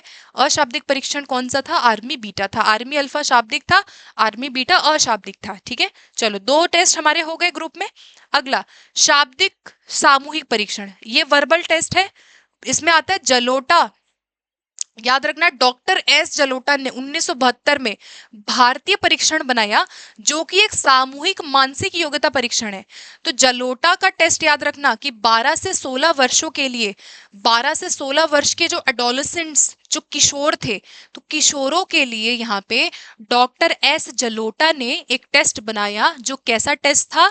सामूहिक शाब्दिक, यानी वर्बल है और ग्रुप में किया जा रहा है, भारतीय परिप्रेक्ष्य में बनाया। टेस्ट का नाम क्या है? सामूहिक मानसिक योग्यता परीक्षण। याद रखना, आ चुका है एग्जाम में ये प्रीवियस ईयर में। शाब्दिक सामूहिक मानसिक योग्यता परीक्षण, इसमें 7 अलग अलग क्षेत्रों के कुल 100 प्रश्न थे, मतलब 100 क्वेश्चंस दिए जाते थे जलोटा टेस्ट में, 12 से 16 वर्ष। तो जलोटा का सामूहिक मानसिक योग्यता परीक्षण कैसा परीक्षण है? आपका ग्रुप में वर्बल है। अब आते हैं हमारे सामूहिक परीक्षण में वो टेस्ट, अभी तक हम वर्बल कर रहे थे, अब ये वो टेस्ट है जहां पे आपको शब्दों की जरूरत नहीं पड़ रही है ये ग्रुप वाले। अभी हम सारे कौन से टेस्ट कर रहे हैं भाई? ग्रुप वाले कर रहे हैं भाई, कि एक टाइम पे आप बहुत लोगों पे इसको लागू करते हो, लेकिन शब्दों की जरूरत यहाँ नहीं पड़ेगी। जैसे इसमें अब बेसिकली सांस्कृतिक प्रभाव से मुक्त, मतलब ये था कि अब तक वर्बल टेस्ट हो रहे थे, लेकिन कहीं ना कहीं सांस्कृतिक प्रभाव पड़ रहे थे उन टेस्ट पे। तो अगर मुझे संस्कृति के प्रभाव से मुक्त रहना है, कि किसी व्यक्ति का सांस्कृतिक प्रभाव उस टेस्ट पे ना पड़े, इसको हटाने के लिए नॉन वर्बल टेस्ट को लाया गया था, राइट। सांस्कृतिक मुक्त इनको कहा जाता है। कल्चर फेयर, जहां कल्चर का प्रभाव नहीं पड़ रहा है या भाषा को हम वहां यूज नहीं कर रहे हैं। तो ये वाले टेस्ट में 2 टेस्ट आते हैं, इंपॉर्टेंट है। पहला है कल्चर फेयर टेस्ट, जो आपका कैटल का है। तो सांस्कृतिक मुक्त परीक्षण, सांस्कृतिक मुक्त परीक्षण पहला टेस्ट है जो कैटल ने बनाया। कैटल, तो कैटल का कौन सा टेस्ट है भाई? कैटल का लिख रही हूं यहाँ पे, कैटल का 1949 में इन्होंने बनाया सांस्कृतिक मुक्त परीक्षण।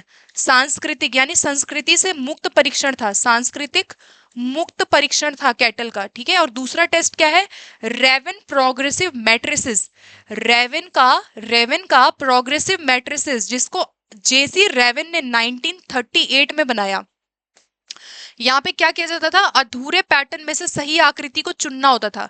जैसे फॉर एग्जांपल यहाँ पर पैटर्न दिए हुए हैं, तो अब आप बताओ यहाँ पे क्या आएगा, कौन सा पैटर्न आएगा, ठीक है। तो रेवन का प्रोग्रेसिव मैट्रिसेस है। जैसे फॉर एग्जांपल मैंने यहाँ पे कुछ आपको पैटर्न दिया हुआ है, मैं बोलूँ कि यहाँ पे अगला पैटर्न क्या आएगा। जैसे फॉर एग्जाम्पल ये दो दो आकृतियां हैं, ठीक है। एक में मैंने इस तरह से दे दिया, ये एक में इस तरीके से दे दिया, एक में मैंने ऐसे दे दिया, एक में ऐसे दे दिया। तो अब आप यहाँ पे मुझे बताएंगे कि यहाँ क्या आएगा। मतलब वो ये आकृति पूर्ण करनी होती थी कि जो पैटर्न उधर दिया है वही पैटर्न आप लगाओगे। रीजनिंग वगैरह में इस तरह के सवाल आते हैं। तो ये रेवन का प्रोग्रेसिव मैट्रिसेस टेस्ट है, जहां अधूरे पैटर्न में से सही आकृति को चुननी होती थी या उसको लगाना होता था। तो रेवन का प्रोग्रेसिव मैट्रिसेस टेस्ट क्या है, ग्रुप में क्या कर रहे हैं हम, सामूहिक अशाब्दिक है, ठीक है। ये कल्चर फेयर टेस्ट है दोनों। तो यहाँ पे बेसिकली अमूर्त चिंतन को मापने के लिए दोनों टेस्ट बनाया गया। कल्चर फेयर कैटल का है और रेवन का प्रोग्रेसिव मैट्रिसेस कैसा है, नॉन वर्बल है, ग्रुप में है, नॉन वर्बल ग्रुप में है, परफॉर्मेंस टेस्ट है। अगला आता है यहाँ पर शाब्दिक क्रियात्मक सामूहिक में शिकागो परीक्षण। शिकागो क्रियात्मक बुद्धि परीक्षण ये आपका 20th सेंचुरी में स्टार्ट किया गया, 6 वर्ष से लेकर के अडल्ट के लिए स्टार्ट किया गया था। और ये शिकागो का जो क्रियात्मक बुद्धि परीक्षण है, इसमें भी आप देखेंगे कि शेप्स या क्लासिफिकेशन या पजल वगैरह दिए जाते थे, टुकड़ों को जोड़ना, आप देख रहे हैं, शेप वगैरह दे दिया, कुछ भी दे दिया, क्लासिफिकेशन दे दिया। तो इसमें क्या होता था कि परफॉर्मेंस के आधार पर व्यक्ति की बुद्धि को मापा जाता था। तो ये भी कैसा टेस्ट है, सामूहिक है, सामूहिक ग्रुप में हो रहा है। शिकागो का क्रियात्मक बुद्धि परीक्षण ग्रुप में हो रहा है, ठीक है। चलो अब एक टेबल है, फिर हम क्वेश्चंस करेंगे, बिकॉज क्वेश्चन करना तो जरूरी है कि कितनी चीजें समझ में अभी तक हमें आई है। बट उससे पहले एक टेबल बताऊंगी, एक सार बताऊंगी, क्योंकि इतना सारा किया है, आई नो कि बहुत मुश्किल होता है एक बार में चीजों को याद कर पाना। अगर आप खुद के नोट्स बना रहे हैं तो इट इज मच बेटर।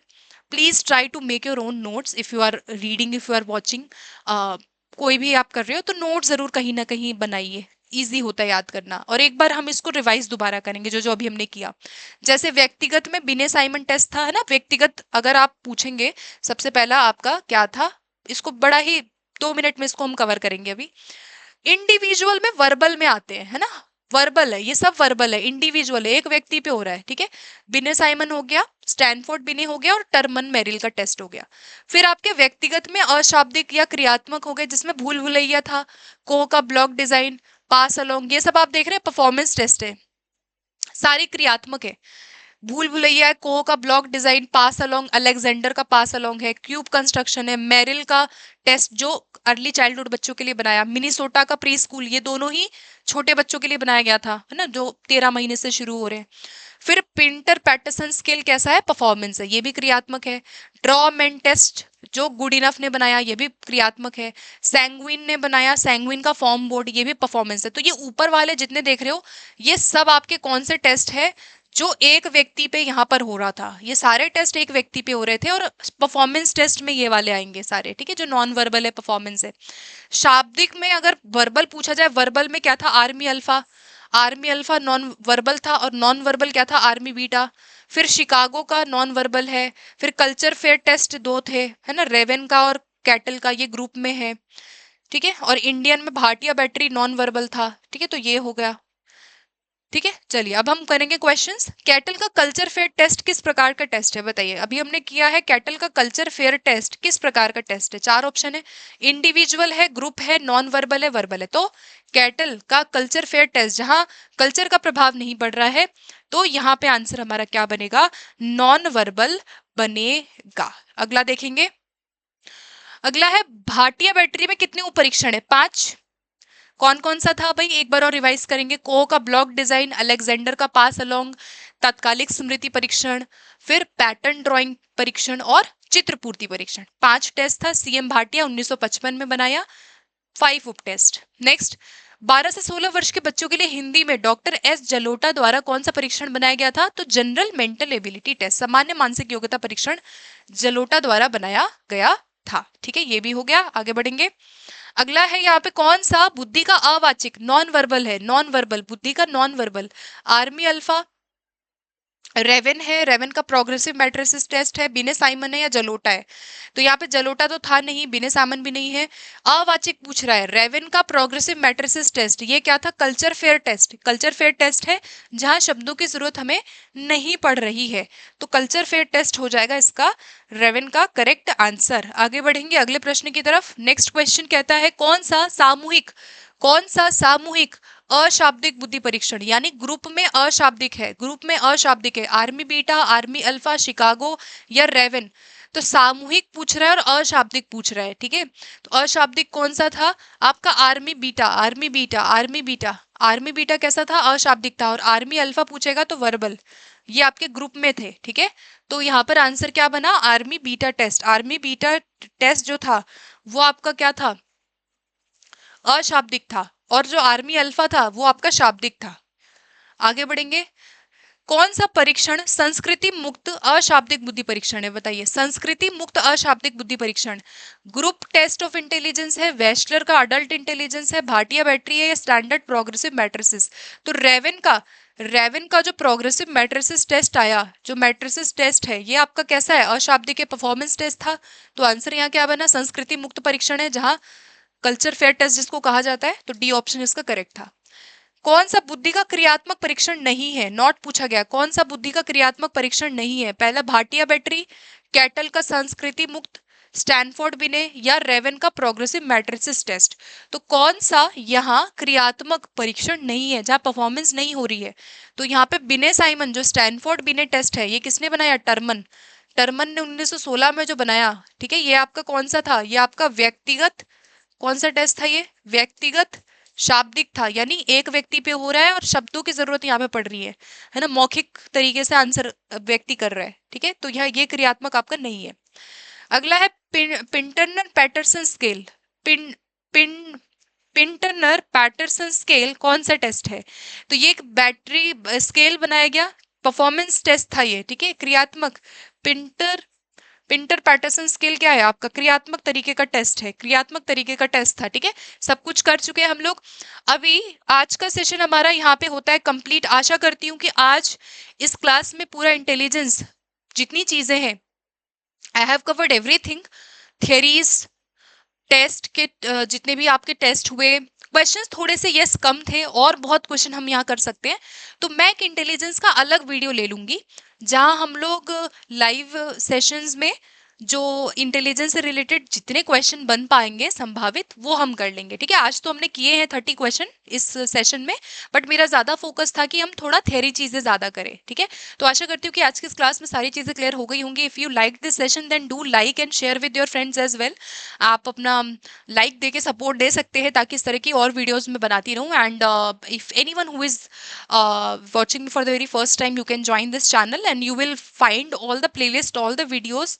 अगर आप टॉपिक वाइज करना चाहते हैं तो, ठीक है। तो वीडियोस मिल जाएगी, मैं दे दूंगी, आप चेकआउट कर सकते हैं, लिंक मिल जाएगा आपको फटाफट से प्लेलिस्ट का, ठीक है। यहाँ पे अभी आपको नजर आ जाएगा इस तरफ, तो वहां से चेकआउट करना। एंड और क्या कहना था मुझे, या do let me know if anyone who has any doubt, कोई डाउटफुल कुछ है, नहीं समझ आया, बताना, ठीक है, कमेंट में। जैसा भी फीडबैक है, give your feedback as well. So thank you so much, let's meet in another class. Thank you for watching this class. मिलते हैं अगले सेशन के साथ।